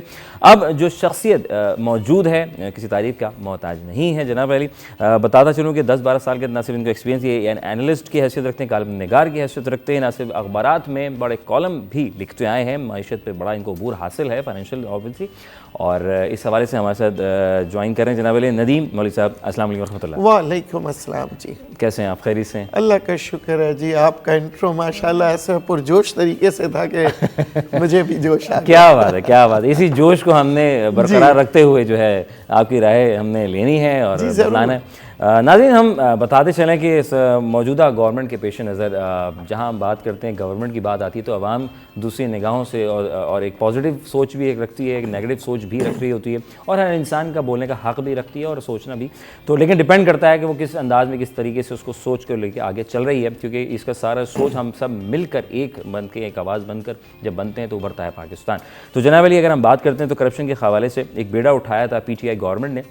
पाकिस्तान तहरीक इंसाफ वालों ने अंदाज़ा ना हो सका कि इनकी अपनी हुकूमत में कितनी काली भेड़ें मौजूद हैं। जी हाँ, खान साहब की हुकूमत ने करप्शन ख़त्म करने को तो कहा ही, लेकिन आवाम से यही वादे किए थे कि हम करप्शन ख़त्म करेंगे, इसको मुकम्मल ख़ात्मा कर देंगे, फना कर देंगे, इनको जेलों में धकेल देंगे। लेकिन क्या कहें, जब खुद की हुकूमत ही करप्ट निकली। ये हम नहीं कह रहे जनाब, ये तो ट्रांसपेरेंसी इंटरनेशनल की रिपोर्ट कह रही है। आपको बताएं कि मौजूदा दौर हुकूमत में पिछले तमाम रिकॉर्ड्स तोड़ दिए हैं। अल्लाह जाने क्या होने वाला है, क्या नहीं होने वाला। आलमी इदारे ट्रांसपेरेंसी इंटरनेशनल ने 180 ममालिक का करप्शन पर इस पर इंडेक्स जारी कर दिया है, और 140वें नंबर पर इस वक्त पाकिस्तान। और क्या होगा, जबकि 2021 में पाकिस्तान करप्शन में अगर देखा जाए तो स्कोर तकरीबन 28 रहा करप्शन पर। अगर हम बात करते हैं तो इससे खैर करप्शन कहाँ हो रही है, किधर हो रही है, ये तो मैं अब अगर मैं सारी बात कर दूंगा तो फिर नदीम भाई से हमने तो असल तो पूछना, क्योंकि उनको इन चीज़ों में बड़ा करीब हासिल है। नदीम भाई, मैंने एक छोटा सा एक खुलासा बस दिया है, अगर कोई कहा तो। नहीं, आपने बड़ी अच्छी बात की कि नज़र से नहीं, नज़रिए से देखना चाहिए। हर एक इंसान का अलग नज़रिया होता है। जब PTI के नज़रिए से आप देखते हैं तो कुछ और नज़र आएगा, फिर आपको करप्शन नज़र नहीं आएगी। अगर आप पीपल्स पार्टी की नज़र से देखेंगे तो उनको PTI की करप्शन नज़र आएगी। नज़रिया के फ़र्क होता है। अब हम आएंगे हक़ायक़ की तरफ कि ये करप्शन है क्या और होती क्यों है। इमरान खान साहब ने बड़ी अच्छी बात कही थी कई साल पहले कि जहाँ करप्शन होगा वहाँ मुल्क जो है तबाही की तरफ जाएगा, महंगाई होगी, परेशानियाँ आएंगी, और ये बात बिल्कुल सही है। और आज भी जो करप्शन जो इतनी उरूज पे पहुँच चुकी है, उसकी वजह जो है महंगाई है। ठीक। देखिए महंगाई जब आती है, करप्शन आता है, क्राइम आता है, और फिर कहा जाता है कि जनाब पुलिस क्या कर रही है। क्यों? क्योंकि क्राइम रेट बढ़ जाता है। फिर कहते हैं कि जनाब करप्शन बढ़ गया, महंगाई हो रही है। अब करप्शन के अलग अलग स्टेजेस होते हैं। ठीक। अगर हम पहले बात करेंगे करप्शन हुकूमती सतह पे ये होता है कि जनाब फर्ज करें कि एक चीज हमने इंपोर्ट करनी है, ठीक है, अब मैं प्राइवेट सेक्टर जब इंपोर्ट करूंगा 100 रुपए की होगी जी, गवर्नमेंट इंपोर्ट करता है 200 रुपए की जी। अब इसमें दो पहलू निकलते हैं। एक, या तो इतने नाअहल है, भोले हैं, मासूम है कि 100 रुपए की चीज हुकूमत 200 में खरीद रही है जी। मगर ऑपोजिशन और हुकूमती इदारे जब इसकी तहकीकात करते हैं वो मासूमियत नहीं देखते। वही नहीं कहते बंदा बड़ा शरीफ है, वो कहते हैं जनाब 100 रुपए की चीज 200 में कैसे आ रही है। ठीक है। इसका मतलब है हुकूमती सतह पे करप्शन हुआ है। जब भी ट्रांसपेरेंसी इंटरनेशनल जो होती है वो इन चीजों को देखती है। ठीक। अगर आप हुकूमती सतह पे कहेंगे हम क्या करें जनाब, उस वक्त हमें कुछ माल नहीं मिल रहा था, हमने इंपोर्ट कर लिया। यही आपने देखा होगा जब LNG की जब रिपोर्ट्स आ रही थी नवाज शरीफ साहब के दरमियान, और जब इमरान खान साहब ने हुकूमत में, उन्होंने कहा जनाब ये तो बहुत महंगा की है, ये तो चोरी है, करप्शन है। मगर उसके बाद जब इनको खुद LNG लेना पड़ा तो ये घबरा गए। इन्होंने कहा अब महंगा इतना हो गया LNG, अगर हम उस लेवल पे लेंगे तो लोग हमें भी कहेंगे कि जी आपने चोरी की। जी। मसला ये कि अब ये है कि गुड फेथ में हुकूमती इदारे बाज़ वक्त काम नहीं कर सकते, और जब काम नहीं करते, इंपोर्ट नहीं करेंगे, शॉर्टेज आ जाएगी। लो तो मुसीबत, ना लो तो आवाम के लिए मुसीबत। गंदम अगर खरीदें तो मुसीबत, ना खरीदे, क्योंकि उसके बाद ये होता है, फर्ज करें जी गंदम चला जाता है अफगानिस्तान स्मगल करके, हुकूमत ने तो एक क्वांटिटी बताई, अब आवाम के लिए शॉर्ट हो गया। अब हुकूमत से पूछा जाएगा जनाब आवाम के लिए शॉर्टेज क्यों है, उन्होंने कहा जल्द से जल्द इंपोर्ट करें ताकि शॉर्टेज ना हो। बिल्कुल। फिर महंगाई हो गई, फिर करप्शन आ गई, क्योंकि हम क्या कर रहे हैं, ये से कहते हैं कि सही गवर्नेंस होना चाहिए, ठीक, सही डाटा होना चाहिए। इसी तरह महंगाई ऑयल की $60 पे था जी, बहुत से तज्जियाकारों ने कहा जनाब $80 पे पहुंच जाएगा, ठीक है, आप अभी खरीद लीजिए, इसके अंदर आप रिजर्व्स को बढ़ा दें। मगर हुकूमती सतह पे कहा अगर 60 से 40 हो गया तो तो फिर तो लोग कहेंगे करप्शन था, महंगा क्यों तेल खरीदा। सही। मगर 60 से अब $80 पे हो गया है, $84 पे हो गया, क्या है हमारे पास कोई मैकेनिज्म नहीं है। फिर कहाँ हम इल्ज़ाम देंगे या जस्टिफिकेशन देंगे जनाब हम क्या कर सकते हैं, पेट्रोल महंगा हुआ क्योंकि इंटरनेशनल ऑयल मार्केट महंगी हुई। जनाब इंटरनेशनल ऑयल मार्केट दुनिया में महंगी होती है मगर प्राइस कंट्रोल होता है मैकेनिज्म से, स्ट्रैटेजी से। तो अगर जी देखिए अमेरिका में क्या होता है, हर हफ्ते एक रिपोर्ट निकलती है जी, और उस रिपोर्ट के तहत वो बताते हैं कि ये हमारी ऑयल की कंजम्पशन है, इतना हम एक्सपेक्ट कर रहे हैं ऊपर जाने को, डिमांड एंड सप्लाई। वो अपनी रिजर्व्स बढ़ा रहे होते हैं, वो अपने मैकेनिज्म के तहत। हमारे यहाँ क्या एक टेंडर आपने दे दिया, मैं और आप मिल गए और एक और कैमरामैन मिल गए, हम तीनों ने सोच लिया $10 आपने रखना है, 10 मैंने रखना है, 10 पहले तो ये डिसाइड कर लिया, $30 जी, $30 ऊपर रख के हम दे देंगे गवर्नमेंट को, बताइए, ठीक है जी। और $10 वो गवर्नमेंट जिसमें हमारे साथ टेंडर में हमारे ताल्लुकात होंगे, $40 ये हो गए। अब हमें पकड़ेगा कौन, चौथा आदमी तो कोई है नहीं टेंडर में डालने वाला, ठीक है ना जी। अब वो क्या हुआ कि हमारे पास जो हुकूमत में $40 सस्ता तेल आना था, जी जी जी, $40 महंगा हो गया।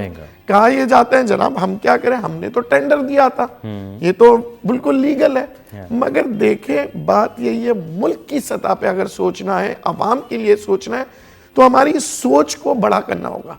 हम क्या करते हैं, दूसरे की जैसे कहते हैं ना चोरी चोरी, मेरी चोरी नादानी, नजर ना है, नहीं। देखिए अब हम बात करेंगे कि हो सकता है कि वो भी चोर ना हो, ये भी चोर ना हो, अच्छा, हमारे इंटेंशंस। और फिर क्या होता है, या तो कोई गवर्नमेंट के इदारे में बैठा होगा, आप जैसा मुझ जैसा आदमी कहता है यार मुझे इंपोर्ट ही नहीं करना, मैं अपने सर क्यों लूं जी।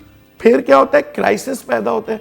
तो हमारे यहाँ एक तो होती है नॉलेज नहीं है, ठीक है, सही इदारों में सही आदमी नहीं लगे। बात ये ना कि एजुकेशन ही नहीं है, गांव देहात में आज भी वही बुरा हाल है, एजुकेशन तो है, नॉलेज नहीं है। डिग्रियां तो MA, सांगड़ यूनिवर्सिटी, MPhil, वहां से यूनिवर्सिटी कोई और यूनिवर्सिटी MA, आप उनसे कहें जनाब एक लेटर लिख दो, साईं लेटर कैसे लिखें? हाँ, लोगों को आज भी सीवी लिखने में दिक्कत होती है। ये या साईं होगा या चौधरी होगा या मलिक साहब होंगे या खान साहब होंगे, डिग्रियां बड़ी बड़ी, नॉलेज नहीं। तो हम नॉलेज बेस पे तो जाते ही नहीं है। फिर जो हम वो डिग्री के तहत हम एक सरकारी इदारे पे आके बैठ जाते हैं। जी। ठीक है, नॉलेज नहीं है। नहीं। अब मुझसे कहा जाए मैं पीएसओ का एमडी बन जाऊं, जी। ठीक है ना, अब मैं तो एमडी बन गया, अब मैंने जिंदगी में कभी तेल ना खरीदा, ना इंटरनेशनल मार्केट को स्टडी किया, ना कुछ किया। अब मैं बोर्ड ऑफ डायरेक्टर्स को बुलाता हूँ, ठीक। अब मैं कहता हूँ हाँ भाई क्या पोजीशन है, वो कहते हैं जनाब ऐसा होना चाहिए। अच्छा, वेरी गुड। वहाँ अखबारी नुमाइंदा आता है, सर ऐसा नहीं होना चाहिए। अब मैं परेशान, करूं तो क्या करूं? तो राइट मैन राइट जगह पे नहीं होता इस मुल्क में। अल्लाह, मसला यही है। देखिए फिर क्या होता है, क्योंकि सरबराह कौन है मुल्क का? Prime minister. प्राइम मिनिस्टर चाहे वो नवाज शरीफ हो, चाहे पीपल्स पार्टी की हुकूमत हो, कोई भी हो, हम सारी जो है ना फायरिंग उन पे कर देते हैं। हाँ, आखिर मुद्दा वही। आखिर में असल में निजाम बदलना, ये अवाम ने वोट क्यों दिया था खान साहब को कि निजाम बदलेंगे। निजाम तो बदला ही नहीं। हमने तो वही देखा, 3 सालों से यही सुन रहे हैं जनाब, जो मसला हुआ नवाज शरीफ की वजह से, जो मसला अरे जो हो गया वो आपका काम नहीं था। अब करना कैसे? नहीं, इसको ठीक वो कैसे करना? उसको भी अगर पकड़ना था तो आप अपना फोकस पाकिस्तान की तरफ रखे और नैब या इदारे जो भी है, 150 तो हमारे पास इदारे होते हैं। ठीक है। महंगाई कैसे नहीं होगी? ठीक है। फिर वो हुकूमत कहते हैं जनाब हम मुल्क कैसे चलाएं? देखिए कभी नैब है, FIA, एंटी करप्शन और फला फला फला, हर महकमे में 36, तो तब्दीली कहाँ से आएगी? हमारे यहाँ महंगाई और हुकूमत के कमाने के 2 जरिए होते हैं। एक कि हुकूमती इदारे चलने लगे, PNSE चलने लगे, रेलवे चलने लगे, PIA चलने लगे।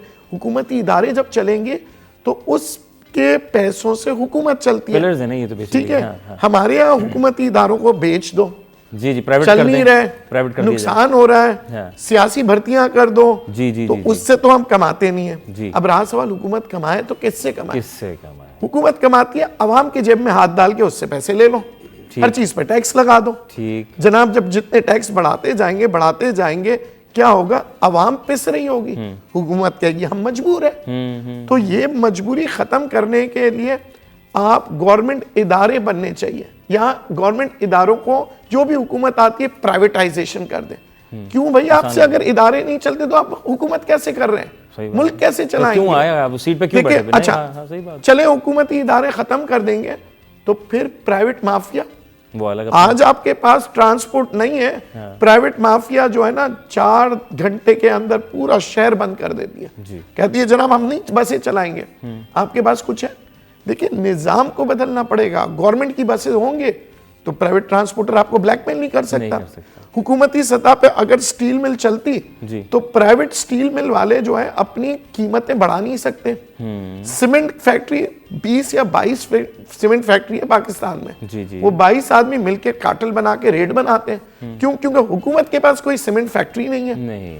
हुकूमत के पास कोई इदारे हर चीज प्राइवेट को देंगे तो जनाब क्या होगा? दुनिया भर में महंगाई का क्या मिसाल है? हिंदुस्तान के अंदर जितनी कंपनियां हैं 300%, 150%, 200% प्रॉफिट पर है। अच्छा, ठीक है, मगर उनकी अवाम गुर्बत में मर रही है। पाकिस्तान की आप उठा के देख लें पब्लिक लिमिटेड कंपनीज के बैलेंस शीट को, 50%, 100%, 200%, और कहा जाता है जनाब इससे GDP बढ़ रही है, इससे अमीर लोग अमीरतर हो रहे हैं। गरीब आदमी के पास उसी फैक्ट्री में तनख्वाह नहीं बढ़ती, मगर उस फैक्ट्री के अंदर 300% ग्रोथ दिखाई जाती है और बड़ी फख्र से दिखाई जाती है। आज आप देख लें, अब जितनी हुकूमती सतह पे क्या कहते हैं जनाब, आप गाड़ियों का सेल्स देखे कितनी बढ़ गई है। देखिए गाड़ियों के सेल्स बढ़ने से हुकूमत ने कभी ये सोचा नहीं है कि गाड़ी पेट्रोल से चलता है, पेट्रोल की इंपोर्ट बढ़ जाएगी। तो गाड़ियों के सेल्स को कम करें और आवाम के लिए अच्छे इंतजाम करें।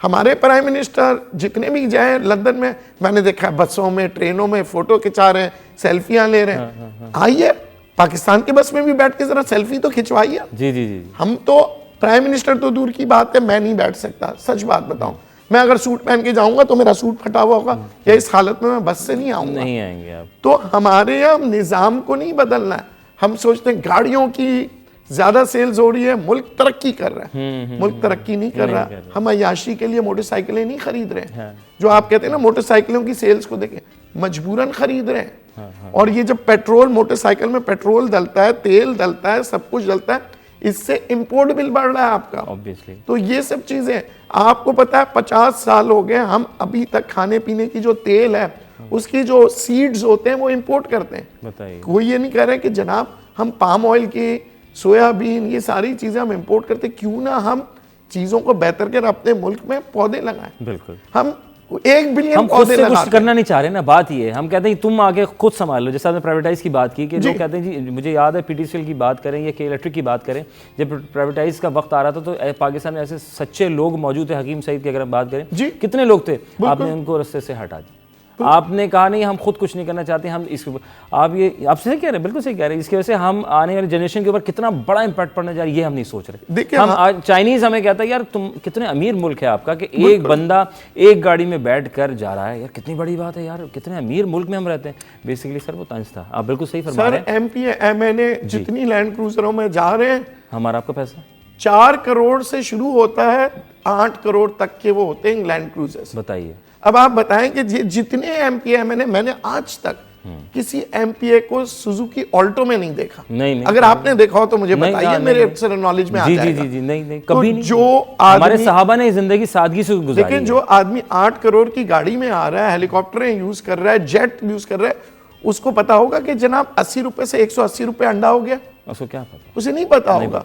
वो फिर अच्छा, वो अमेरिका से आते हैं फाइनेंस मिनिस्टर साहब, जहां पे वो बोले महंगाई तो है ही नहीं जनाब। आप अमेरिका को देखें भाई, आप ये भी एक चीज देख रहे हैं नदीम भाई, मैं भी एक चीज ये देख रहा हूं कि हम फौरन कोई महंगाई होती है तो हम पेट्रोल प्राइस हो रहे हैं तो जी देखें भारत में ये प्राइस हम फिर भी सस्ते हैं, इंग्लैंड में ये है, इसकी आलू प्याज सबसे सस्ते वाले से क्यों नहीं कंपेयर करते कि यार उस मुल्क में बहुत सस्ता है। हम कहते नहीं जनाब वो कंपैरिजन शुरू, हमारा बच्चा फेल हो गया तो टीचर का कसूर, बच्चा खराब हो गया तो पड़ोसी का कसूर।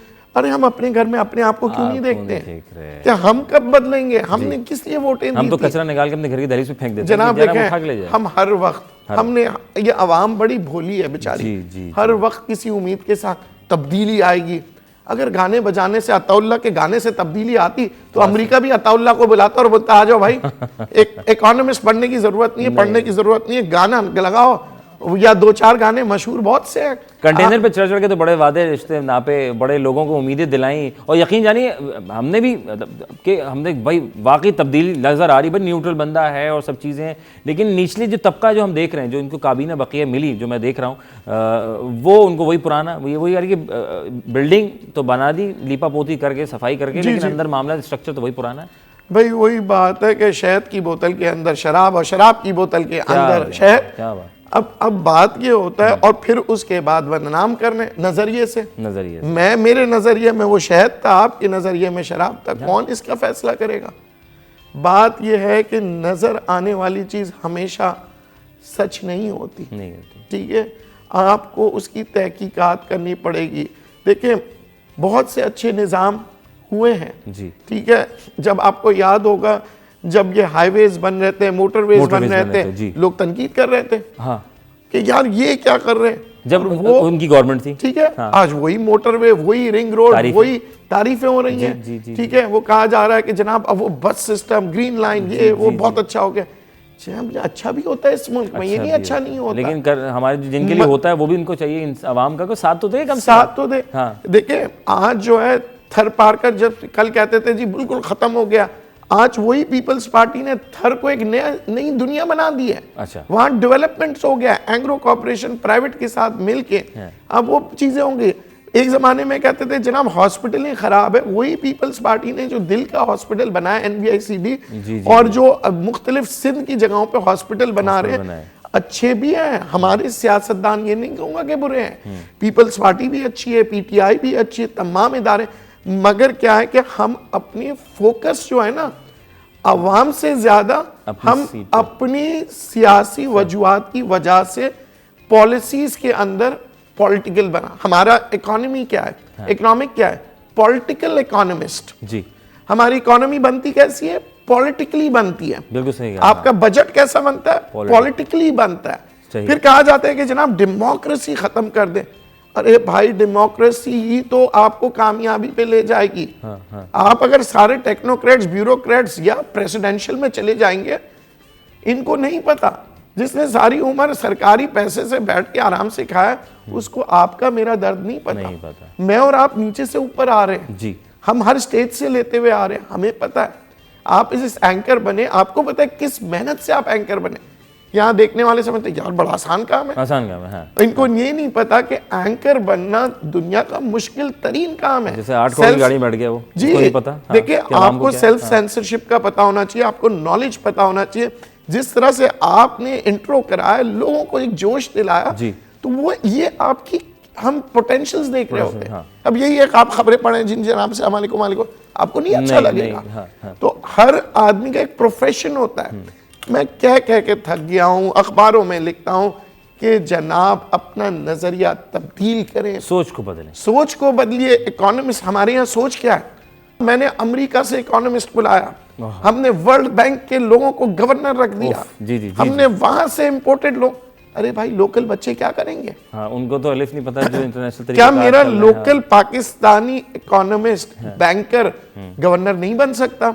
70 साल की तारीख उठा के देखे, कौन सा ऐसा पाकिस्तानी बेचारा जो कराची के अंदर यूनिवर्सिटी से पढ़ा हो और वो बन गया हो गवर्नर स्टेट बैंक? जी। कोई ऐसा बच्चा जो सारी उम्र कराची यूनिवर्सिटी में या इधर के पढ़ा हो, इकोनॉमिस्ट बन के वो बनाओ फाइनेंस मिनिस्टर, फला पाशा, फला शेख, फला, ये 70 सालों से सर यहाँ तो ये भी बड़े मसले मसाइल है ना कि अगर कोई कुछ पढ़ना भी चाहता है तो किसी आखिरी मुद्दे पे लाके कहीं ना कहीं फंसा दिया जाता है। अभी मैं एक जिक्र देखा था, एक बच्ची डॉक्टर बनने जा रही थी और वो बंगाल से उसका, लेकिन पैदा पाकिस्तान में हुई, तो उसको ये लग दिया कि नहीं आपको शनाख्ती कार्ड नहीं बन सकता, और वो पहले दिन से जी A1 ग्रेड पे जा रही है और उसको मेडिकल में जा सकती है, लेकिन एंड ऑफ टाइम नहीं जी, आप तो बांग्लादेश हिजरत, माइग्रेट, फलाना, ये वो, इनमें लाके घनचक्कर में फंसा दिया जाता है, या फिर लाइट चली गई, या फिर महंगाई इतनी कर दी कि सेल्फ फाइनेंसिंग पे आप खरीदने जा रहे हैं चीज़ें, बच्चे अपनी हमारे बच्चों को इमिग्रेशन क्यों दी जाती है?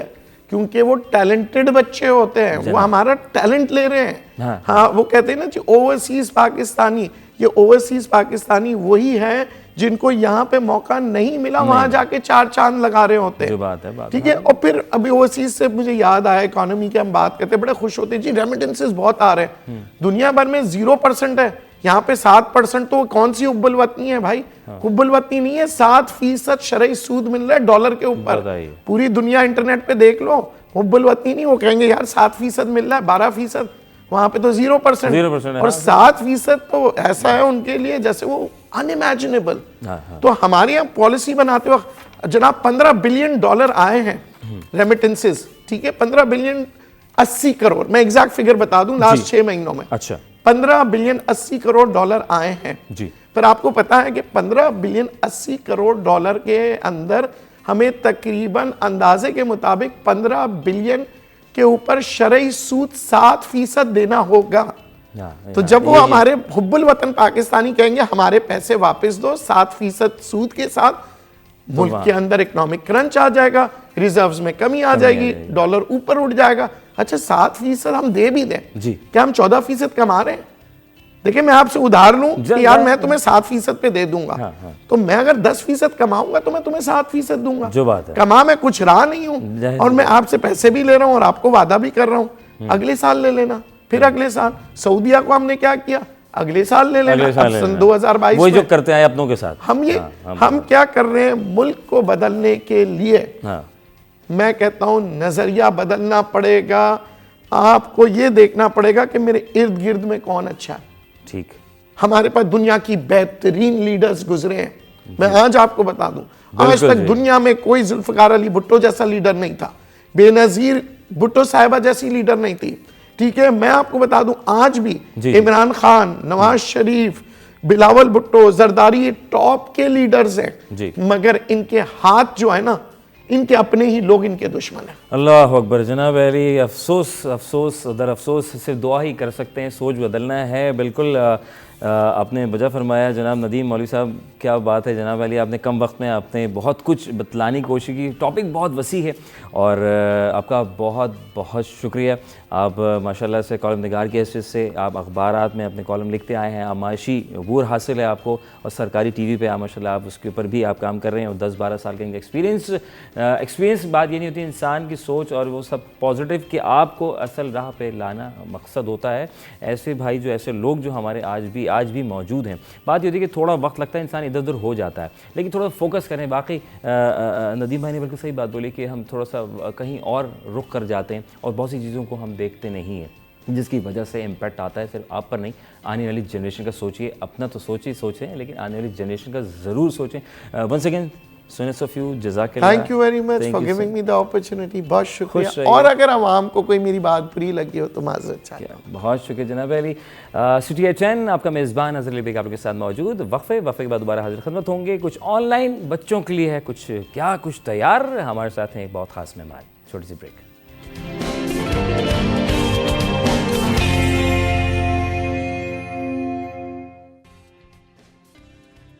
खुश आमदीद, वेलकम बैक वंस अगेन। आपका मेज़बान नज़र अली बेग आप लोग के साथ मौजूद। सिटी 10 और क्या ही बात है, ज़रा नम हुई तो ये मट्ठी बड़ी ज़रखेज़ है। जनाब अली, ब्रेक से पहले मैं बात कर रहा था कि ऑनलाइन का ज़माना है और ऑनलाइन में बहुत से लोगों ने अपनी जो है रास्ते चुने, ट्रैक्स चुने और उस ट्रैक्स के ऊपर रवा दवा हैं। और लोगों को जब साथ होता है, और मैं समझता हूँ कि हर इंसान किसी न किसी स्टेज में मौजूद होता है, कोई प्लानिंग्स करता है, तैयारी करता है, और फिर जब सामने वाला उसको अप्रिशिएट करता है, उसको आगे लेके उसके साथ चलने की बात करता है, तो फिर हौसला बुलंद हो जाता है। और मैं समझता हूँ कि कोई इंसान अधूरा नहीं होता इस दुनिया में। हर इंसान जब आता है तो वो कुछ ना कुछ सीखता है यहीं के तरफ के लोगों से। लेकिन बात सिर्फ ये है कि पॉजिटिव और नेगेटिव सोच को न्यूट्रल रहते हुए रखना है। हमने इस बात को ज़हनशीन क्या आया कि हमने अगर ये कोई काम करना है तो इसका फ़ायदा क्या है, कैसे अपनी ज़ात के लिए सोचना है या किसी के लिए सोचना है। तो आज मेरे स्टूडियो में, हमारे स्टूडियो में मौजूद हैं जनाब बड़ा यंग गाय और बड़ा टैलेंटेड हैं जनाब। और ऑनलाइन का ज़माना है तो बच्चों के लिए कुछ चीज़ें तरतीब दे रखी हैं। कई सालों से काम कर रहे हैं, तकरीबन इनको 12-13 साल हो चुके हैं। सहाफ़त से भी इनका ताल्लुक़ है, न सिर्फ बल्कि ये बच्चों से लेके बड़ों तक के लिए काम कर रहे हैं। लेकिन ज़्यादातर जो फोकस है छोटी क्लासेस के ऊपर बड़ा फोकस है। अदब भी सिखाते हैं, लर्न विद फ़न इनका एक ज़बरदस्त टैगलाइन कि लर्न विद फ़न। तो जनाब खेल कूद में पढ़ा देंगे बच्चा तो बड़ा आसानी से बच्चा समझ जाता है, ना कि उसको सख्ती का हम मुजाहरा करें। सख्ती ना करें, बच्चे बड़े मासूम से होते हैं, फूल जैसे होते हैं, जैसे ये मोहम्मद शहूर साहब इस वक्त आपको स्क्रीन पर दिखाई दे रहे हैं। अस्सलाम वालेकुम। वालेकुम अस्सलाम। कैसे हैं आप? अल्हम्दुलिल्लाह। तभी यहाँ मौजूद है, माशाल्लाह। क्या बात, ये मुस्कुराहट यही बरकरार रहे तो इंशाअल्लाह ताला आपको बहुत आगे जाएंगे। अल्लाह ताला को बहुत खुश रखे। यार इतना कुछ इतनी कम उम्री में आप माशाल्लाह, यार कैसे, क्या, थोड़ा सा पहले तो अपने बारे में बताओ आप। अच्छा, मैं ना लियारी के अंदर पैदा हुआ हूँ, तो मैंने वो माहौल देखा है कि वहाँ पर एजुकेशन के ऊपर जो है वो काफ़ी कम काम किया जाता है। वहाँ पर आपने देखा होगा कि मंशियात और उस तरीके का इन्वायरमेंट रहा है कि तालीमी जो है वो रुझान बहुत कम रहा है जी। खैर, वहाँ मैंने देखा था कि वहाँ जब लोग कहीं हम प्रोग्राम में जाते थे तो बड़े बड़े स्पीकर्स और बड़े बड़े जो है वो वर्कशॉप्स मैंने देखी थी। और वो उस वक्त मैंने एक तसव्वुर किया था कि मैंने ना कोई इस तरह का एक ट्रेनर बनना है, इस तरह के करना है कि इन रिमोट एरियाज़ और इस तरह के एरियाज़ के अंदर काम किया जाए कि कच्ची आबादियों के अंदर, ताकि हम मेरे जैसे नौजवान जो है वो उस कैफियत में ना जाएं जो मैं पहले स्टार्ट में जो है वो रहा। बड़ी बात है, ये सोच को आपने कायम रखा और ऐसे बहुत से लोगों को ये चाहिए। अगर वो उस कैफियत में चले गए हम कुछ नहीं हैं तो वो बहुत कुछ होते हैं। अगर किसी की बातों में आ जाए तो है शऊर, वो बड़ा मसला ख़राब हो जाता है। लोग बड़ा तनकीद बड़ा करते हैं, अरे तुम कैसे करोगे, तुम कहाँ से करोगे, अच्छा तुम्हारे पास पैसे हैं नहीं हैं। वो पहले मोरल डाउन करना शुरू कर देते हैं ना कि बूस्ट करें। जी बिल्कुल। अच्छा, तो स्टार्टिंग मेरी ऐसी हुई थी कि मैं भी उस एनवायरनमेंट के अंदर तो कहीं ना कहीं मुझे भी असर हो रहा था और पढ़ाई के जो है वो रुझान थोड़ा सा कम हो रहा था। लेकिन अल्हम्दुलिल्लाह मैंने जो है वो वर्कशॉप्स, ये लेक्चर्स अटेंड करने के पहले जो है वो लेक्चर्स बड़े हुआ करते थे, तो मुझे शौक़ था, मैं गया तो वहाँ पर जो है वो एक साहब मिले थे और उन्होंने मुझे एक किताब दी थी गिफ्ट। तो मैंने कहा था मुझे ना ठीक से पढ़ना नहीं आता। अच्छा। तो उन्होंने कहा कि आप ये पढ़िएगा।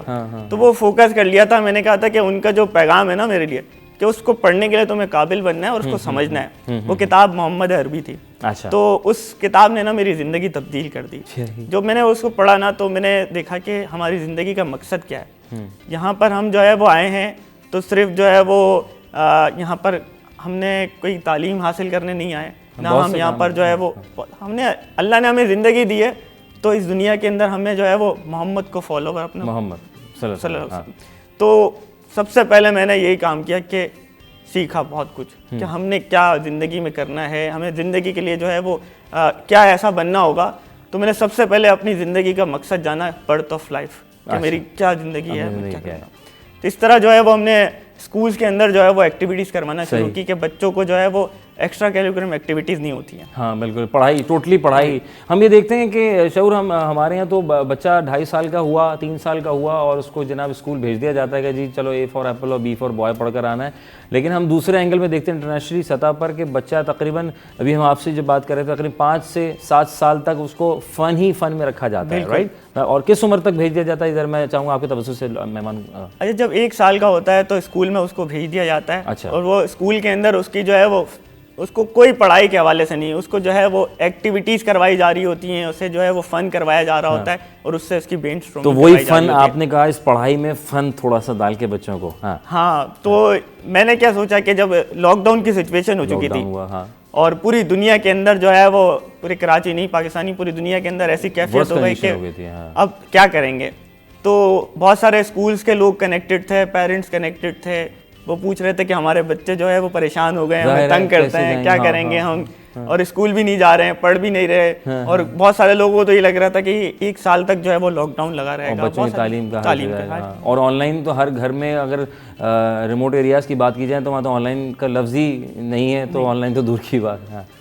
तो फिर हमने सोचा कि एक ऐसा प्रोग्राम इंट्रोड्यूस करवाएं जिसमें बच्चे जो है वो कुछ सीखें भी और दूसरे बच्चों को भी सिखाएं, और वो खेल के जरिए हो, खेल के अंदर हो जाए। तो सबसे ज़्यादा मैंने इस पर पहले रिसर्च की कि क्या क्या काम हो चुके हैं यहाँ पर। अच्छा। और क्या जो है वो सबसे आसान तरीका होगा उनके पास पहुँचने का। ठीक है। तो हमारे पास जो है वो अमेरिका या हम फिनलैंड के अंदर या जापान के अंदर बहुत ऐसी एक्टिविटीज़ होती हैं। मैंने रिसर्च की थी, उसमें पता चला था कि सबसे ज़्यादा खुश रहने वाला जो मुल्क है वो फिनलैंड है। तो उनके अंदर क्या होता है, उन्होंने उसूल बनाए हुए 4। तो वो बहुत सारे उसूल्स को पढ़े कि भाई क्या जो है वो उनके अंदर फ़र्क क्या है, हम तो क्या है। फिर मैंने देखा जापान के अंदर बच्चों को जो है वो छोटी उम्र के अंदर प्रैक्टिकली जो है वो जैसे सिग्नल क्रॉस करवाना हो, ज़ेब्रा क्रॉसिंग, तो बच्चों को जो है वो एक क्लास के रूम को लेके जाया जाता है। अच्छा। और बताया जाता है कि प्रैक्टिकली इन्वायरमेंट और मतलब ओरिजिनल मतलब रोड जी बिल्कुल। अच्छा। इनको ज़ेब्रा क्रॉसिंग की जाती है, 10 ग्रुप को लेके जाया जाता है, बताया जाता है। अभी हमारे लिए कितनी वो है ना बात, मैं सवाल आपसे कैसा कर रहा हूँ। अच्छा, ओरिजिनल, हाँ, क्यों, क्योंकि हम इन चीज़ों में, हाँ। तो मैंने जब ये पढ़ा और इसके बाद मैंने देखा कि यार हमारे यहाँ पर तो सब चीज़ें पढ़ाई जाती है एथिक्स की, कि आपने जो है वो डस्टबिन में कचरा फेंकना है, आपने जो है वो रोड पे हॉर्न नहीं बजाना है। हम पढ़ते सब हैं, लेकिन हम प्रैक्टिकल लाइफ में आते ना तो कहते हैं यार ये तो हमने सिर्फ पढ़ा है ना, पढ़ा है, हाँ। हमने देखा तो नहीं है, हमने कुछ किया नहीं। तो वहाँ पर तो प्रैक्टिकली ये चीज़ें करवाई जाती हैं कि आपको गार्डन के अंदर आपके जो है वो क्या रूल्स हैं, किस तरह जो है वो आपने चलना है वहाँ पर। गार्डन एरियाज के अंदर वॉकिंग एरिया अलग होता है, पार्क एरिया अलग होता है, बहुत सारी चीज़ें हैं।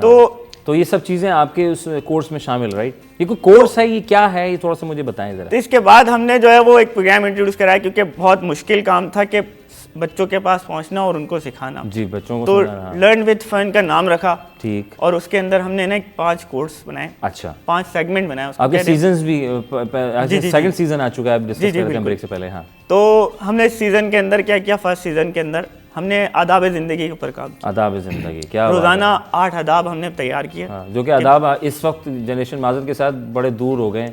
आजा, बैठ जा, आइए, बैठिए, तशरीफ़ रखिए, बड़ों, कोई बूढ़ा खड़ा हो तो उसको जगह दीजिए बैठने की, पहले खुद खाने से पहले किसी को पूछिए, कितनी बहुत सारे खैर। तो हाँ, तो हमने क्या किया कि फर्स्ट क्लास से लेके 6th क्लास तक के बच्चों के लिए आदाब ज़िंदगी का सेगमेंट रखा। ठीक है। जिसमें उनके बच्चे ही सिखाएंगे और छोटे बच्चे जो है 12 साल की उम्र तक ही बच्चे उसको परफॉर्म कर रहे होंगे। अच्छा। तो हमने उसमें रखा कि जुम्मे के दिन के आदाब क्या होते हैं, वालिदैन के साथ आदाब क्या होते हैं, सोने से पहले आदाब क्या होते हैं, हाँ। खाने खाने के आदाब क्या होते हैं, अच्छा। जब मोबाइल पे बात करते हैं तो उसके क्या आदाब होते हैं। अच्छा। तो ये बहुत सारे आदाब होते थे और रोज़ाना उसके अंदर 8 पॉइंट्स होते थे। अच्छा। उस बच्चे ने नोट करना होता था। ठीक है। कि मैं ये 8 आदाब में से आज 2 आदाब करूँगा। अच्छा। इन 2 पॉइंट्स को लिख लूंगा कि ये मैंने करने हैं। अब उसके जो है वो वालिदैन उसको चेक कर रहे हैं कि हाँ आज बच्चे ने जो है इन 8 पॉइंट में से 2 पॉइंट किए। ठीक है। तो ये बहुत ज़बरदस्त था कि बच्चे जो है वो चेंजिंग आ रही थी अपने अंदर कि हाँ ये आदाब होते हैं, ये जो है वो हमारा सलीका है, ये तहजीब है।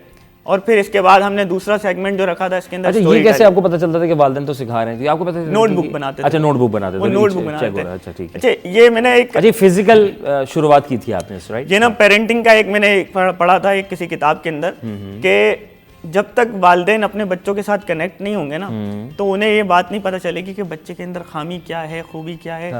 बहुत सारे वालिदैन हमसे रब्ता करते हैं, पहली क्लास ही माँ बाप की होती है। वो कहते हैं कि बच्चा ना बहुत जिद्दी हो रहा है, बच्चा हमारी बात नहीं सुनता है।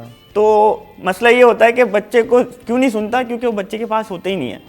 वो बच्चे को स्कूल भेज देते हैं, ट्यूशन भेज देते हैं, आपको तरबियत करनी है तो उनके साथ एक्टिविटीज में रहना है। तो इस एक्टिविटी में वालिदैन को कनेक्ट इसीलिए किया था ताकि वालिदैन भी रहेंगे साथ। वो लिखेंगे कि आपने ये किया था, ये नोटबुक बनाई थी, आपने ये किया। फिर आप चेक भी करते थे? जी, फिर उनकी तरफ से फीडबैक जब आ रहा होता था तो बहुत जबरदस्त जो है वो फीडबैक भी आ रहा होता था। अच्छा, फिर हमने जो स्टोरी टेलिंग का सेशन रखा था, इंग्लिश और उर्दू, 2 टेलिंग भी रखी आपने? अच्छा, वेरी गुड। स्टोरी टेलिंग के अंदर हमने ये चीज़ थी कि कहानी पढ़ने से जो है वो एक तो याददाश्त हो जाती है कि हाँ क्या याददाश्त बड़ी अच्छी होती है। कोई भी स्टोरी हमने सुनी हो, दादी अम्मा की कहानियाँ होती हैं बड़ी, तो याद रहती हैं। और दूसरा ये होता है कहानी पढ़ने से आपके अंदर फ़र्क आता है नेकी बदी का, जो है वो आपको पता चलता है कि अच्छाई क्या है, बुराई क्या है। आपको मोरल पता चलता है कि हाँ यार ये एथिक्स हैं, चीज़ें हैं, बहुत सारी। तो इस स्टोरी को हमने बच्चों से ही पढ़वाया, उनकी ट्रेनिंग करवाई। अच्छा, तो ये आपके पूरे कोर्सेज में बताया जाता है कि ये पढ़ना है, ये है? नहीं, करना पड़ रहा था उनके साथ। बुक्स वगैरह हैं आपकी या पीडीएफ फॉर्म में हमने सारे स्टोरीज जो है वो बना दी थी, क्योंकि हमने ऑनलाइन ही जाना था, हम घर पे भी नहीं जा सकते थे बच्चों के, और बहुत बड़ी तादाद थी तो घर पे जाना वैसे ही मुमकिन नहीं था, और लॉकडाउन भी लगा हुआ था। तो हमने जो है पीडीएफ के अंदर जो है वो बनाकर उनको भेजी। हमने कहा आपने पढ़नी है। एक दफ़ा उन्होंने ट्राई की, 2 दफ़ा ट्राई किया, तीसरी दफ़ा, चौथी दफ़ा, फिर उन्होंने ठीक करके भेजा। तो हम उन्हें बता रहे होते थे कि ऐसा करना है आपने, इसको इस तरह पढ़ना है। तो वालिदैन की तरफ से इसमें भी बड़ा अच्छा रिस्पॉन्स आया कि हमारे बच्चों के अंदर उर्दू हमारी साफ़ हो रही है। उर्दू साफ़ हो रही है, बच्चों के अंदर जो है वो तलफ़्फ़ुज़ बहुत अच्छा हो रहा है उनका। बच्चे जो है वो स्टोरीज मोरल सुन रहे हैं तो वो फिर आगे जाके अपने कजन्स में बताते हैं कि देखें अच्छाई करने का अंजाम क्या होता है, बुराई करने का अंजाम क्या होता है। तो एक बड़े इंटरेस्टिंग ये फीडबैक जब आ रहा था। सीजन 2 आया आपका, सीजन 2 में क्या रखा आपने उसमें? अच्छा, ये सीजन 1 को माइंड अप करता हूँ।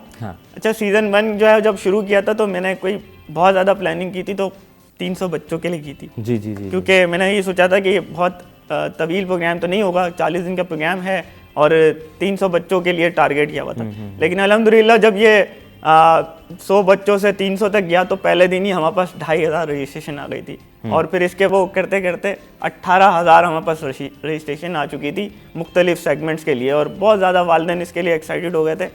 पाकिस्तान नहीं, कश्मीर, इंडिया, जर्मनी, कनाडा और बहुत जगहों से जो है वो हमें इसकी रजिस्ट्रेशन मिल रही थी, और हमें बहुत ज़बरदस्त। इसका आगाज़ कब से किया है एक्चुअल? अच्छा, लॉकडाउन लग गया तो इसको फिर क्योंकि क्लासेस अब अभी सूरत हाल तो ये है कि 50% 12 साल से कम उम्र के बच्चों का कर दिया गया है। जी। और अब इस वक्त कितने आपके मेम्बरान, कितने बच्चे आपके साथ मुंसलिक हो चुके हैं, और किस तरीके से आपसे रब्ता करें अगर आपसे लिंक करना चाहते हैं, ये भी बताइएगा साथ में। अच्छा, हम जो है वो प्रोग्राम रखते हैं 40 दिन से 2 महीने का। ठीक है। उसमें हम एक्टिविटी में इन्वॉल्व करते हैं, गूगल फॉर्म हमने बनाया हुआ होता है। ठीक है। हमारे पेज पे जाते हैं और वो गूगल फॉर्म फिल करते हैं, और हम उनसे फिर रब्ता करके उनकी काउंसलिंग करते हैं, उनको बताते हैं कि इस तरह। पेज का नाम क्या है? मोहम्मद शऊर के नाम से। बिल्कुल उसी।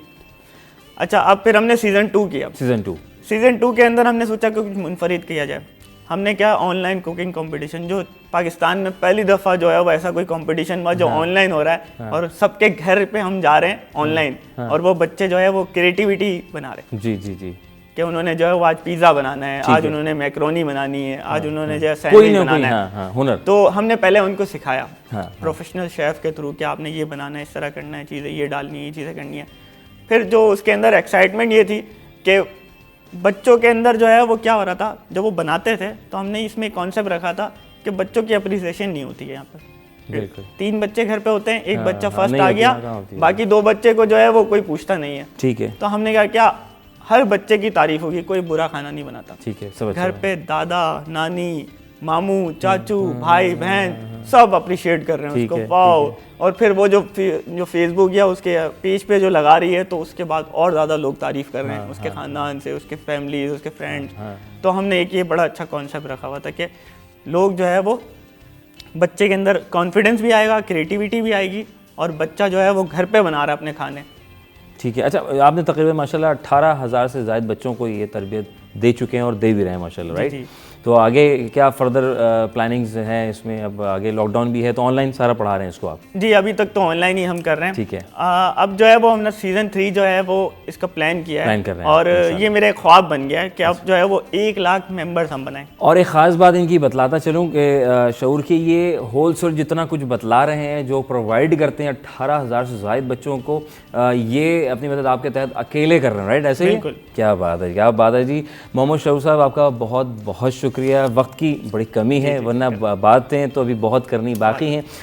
मोहम्मद शऊर साहब माशाल्लाह हमारे साथ मौजूद थे और ऑनलाइन किड्स यानी लर्न विद फ़न के हवाले से बात कर रहे थे। बच्चों को वो तरबियत जो आम ज़िंदगी में हम नहीं देते। वालिदैन का साथ बहुत ज़रूरी है जी, बिल्कुल सही शऊर ने कहा कि हम बच्चों को टोटली छोड़ देते हैं टीचर्स के ऊपर, ट्यूशन चला जाता है, लेकिन माँ बाप कहाँ किधर बीच में इस वक्त इस दौर में हम ये देख रहे हैं काफ़ी दूर हैं, जिसकी वजह से बच्चों पर काफ़ी गहरा इम्पैक्ट पड़ रहा है। तो बच्चों को आदाब से जो दूरी है वो सिखाना बहुत ज़रूरी है। बड़ा अच्छा है कि इस्लामी एक इसमें रहनुमाई भी इसमें इन्होंने शामिल की है, फिर फ़न जोक्स भी इसमें पूरा प्लेटफॉर्म चला रहे हैं। बड़ी प्यारी प्यारी बातें जनाब। बच्चों बड़े फूल जैसे होते हैं, इनका ख्याल करें। यही हमारी कौम, यही हमारे जब बड़े होते हैं तो इस कौम के लिए बड़े कारआमद होते हैं। जनाब अली हमारे साथ इस वक्त ट्रेन की बात की जाए, सफ़र होता है, सफ़र आते हैं जाते हैं, एक शहर से दूसरे शहर जाते हैं तो ट्रेन का होता है, बसेस भी होती हैं, बायर भी जाते हैं। इस वक्त ट्रेन का शेड्यूल क्या है? लेट हो रही हैं। हमारे साथ इस वक्त मौजूद हैं आदिया नाज, इनसे जानेंगे इस वक्त के क्या पोजीशन है ट्रेनों की आमद-ओ-रफ्त के हवाले से।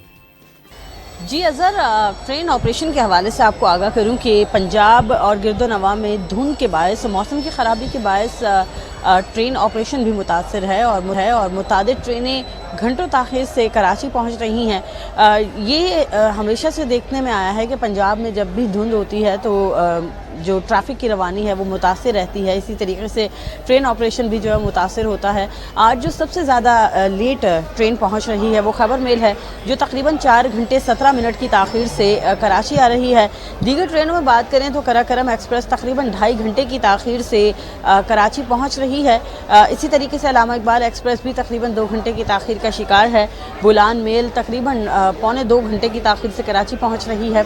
और इसके अलावा शाह हुसैन एक्सप्रेस तकरीबन 1.5 घंटे की ताख़ीर से आ रही है। और रहमान बाबा एक्सप्रेस तकरीबन 1 घंटा 42 मिनट की ताख़ीर से कराची आ रही है। ये वो तमाम ट्रेनें हैं जो कि रोज़ाना की बुनियाद पर लेट हो रही हैं। और इसके अलावा जो दीगर ट्रेनें हैं, कोई 1 घंटे की ताख़ीर का शिकार है, कोई 1.5 घंटे की ताख़ीर से पहुँच रही है, और कोई तो 2 से 3 घंटे की ताख़ीर का शिकार भी हो रही है। और वजह यही बताई जा रही है कि पंजाब में धुंध है, जिसकी वजह से ट्रेन के जो ड्राइवर्स हैं वो ख़ासा मोहतात होकर इसको चलाते हैं, क्योंकि इस अंदर बैठे मुसाफिरों की जान जो है महकमा रेलवे ये कहता है कि बहुत ज़्यादा कीमती है, जिसकी वजह से हम ये समझते हैं कि लेट तो हो जाएं लेकिन कम अज़ कम मंजिलें। बहुत बहुत शुक्रिया आदिया नाज, हमें अपडेट कर रही थी ट्रेनों की आमद-ओ-रफ्त के हवाले से कि इस वक्त धुंध, ठंड है तो धुंध ही धुंध छा गई है और ड्राइवर हजरात बहुत मोहतात होकर ट्रेन चला रहे हैं। और यकीनन ट्रेन भी मोहतात होकर चला रहे हैं। और आप जब अपने सफ़र पे जब निकलें अपनी गाड़ियों के हमरा या मोटरसाइकिल पे हों तब भी एहतियात करनी है, एहतियात बहुत ज़रूरी है।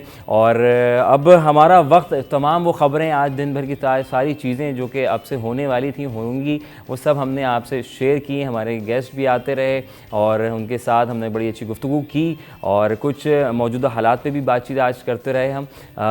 अख्ताम की जानिब है जनाब अली, इंशाअल्लाह ताला जो है दोबारा हाज़िर खिदमत होंगे।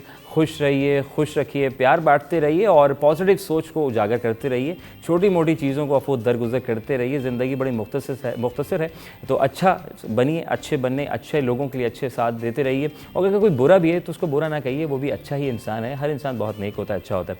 खुश रहिए, आबाद रहिए। अपने मेज़बान अज़हर अली बेग को दीजिए इजाज़त सिटी एट 10 के साथ। इंशाअल्लाह ताला अज़ीज़ कल फिर दोबारा हाज़िर खिदमत होंगे। ज़िंदगी रही, पाकिस्तान जिंदाबाद। अल्लाह के बाद।